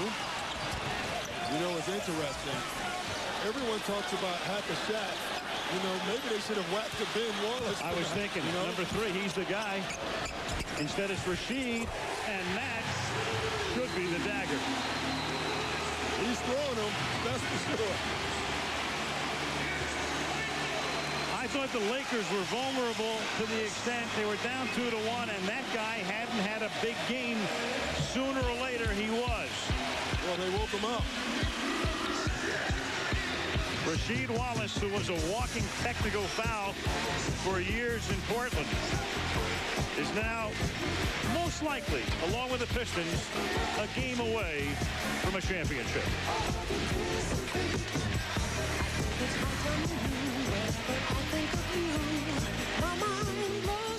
Mom, Dad, Kyle said that he took a hold of China. I got this one. Now, the Earth's diameter is 8,000 miles. 8,000 miles of digging? Whoa, he couldn't dig through all the magma. China? No way. Any holes in China? Ohio. Life's better with the Butterfly. Come see all the ways you can get more done at MSN.com. Do you have the right truck? The best-selling half-ton regular and extended cab is now available as a crew cab.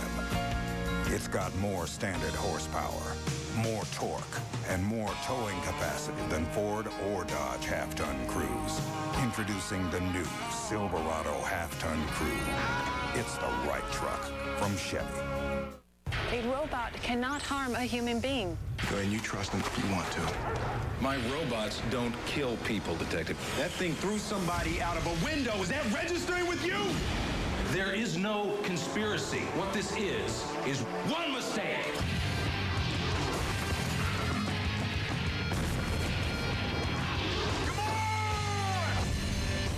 Will Smith. I, Robot. This film is not yet rated. July 16th. Motown. Rasheed and Ben, R&B, and there are the numbers. Rasheed having a tremendous night. Ben Wallace, per usual, tough on the glass, 12 rebounds, and this team is setting itself up to win it in Auburn Hills on Tuesday night.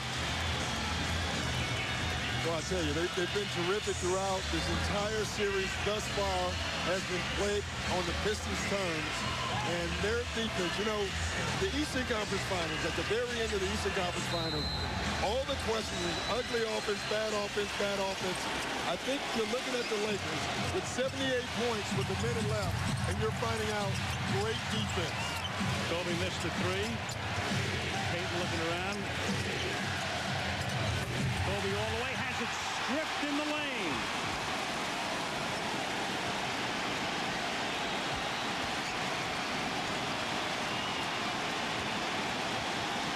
And they'll be raucous to the end at the Palace.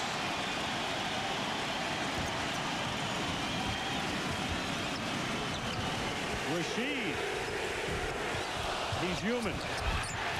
But Ben is there, and then he gets fouled on the way in. More athletic, quicker, longer, better reactions.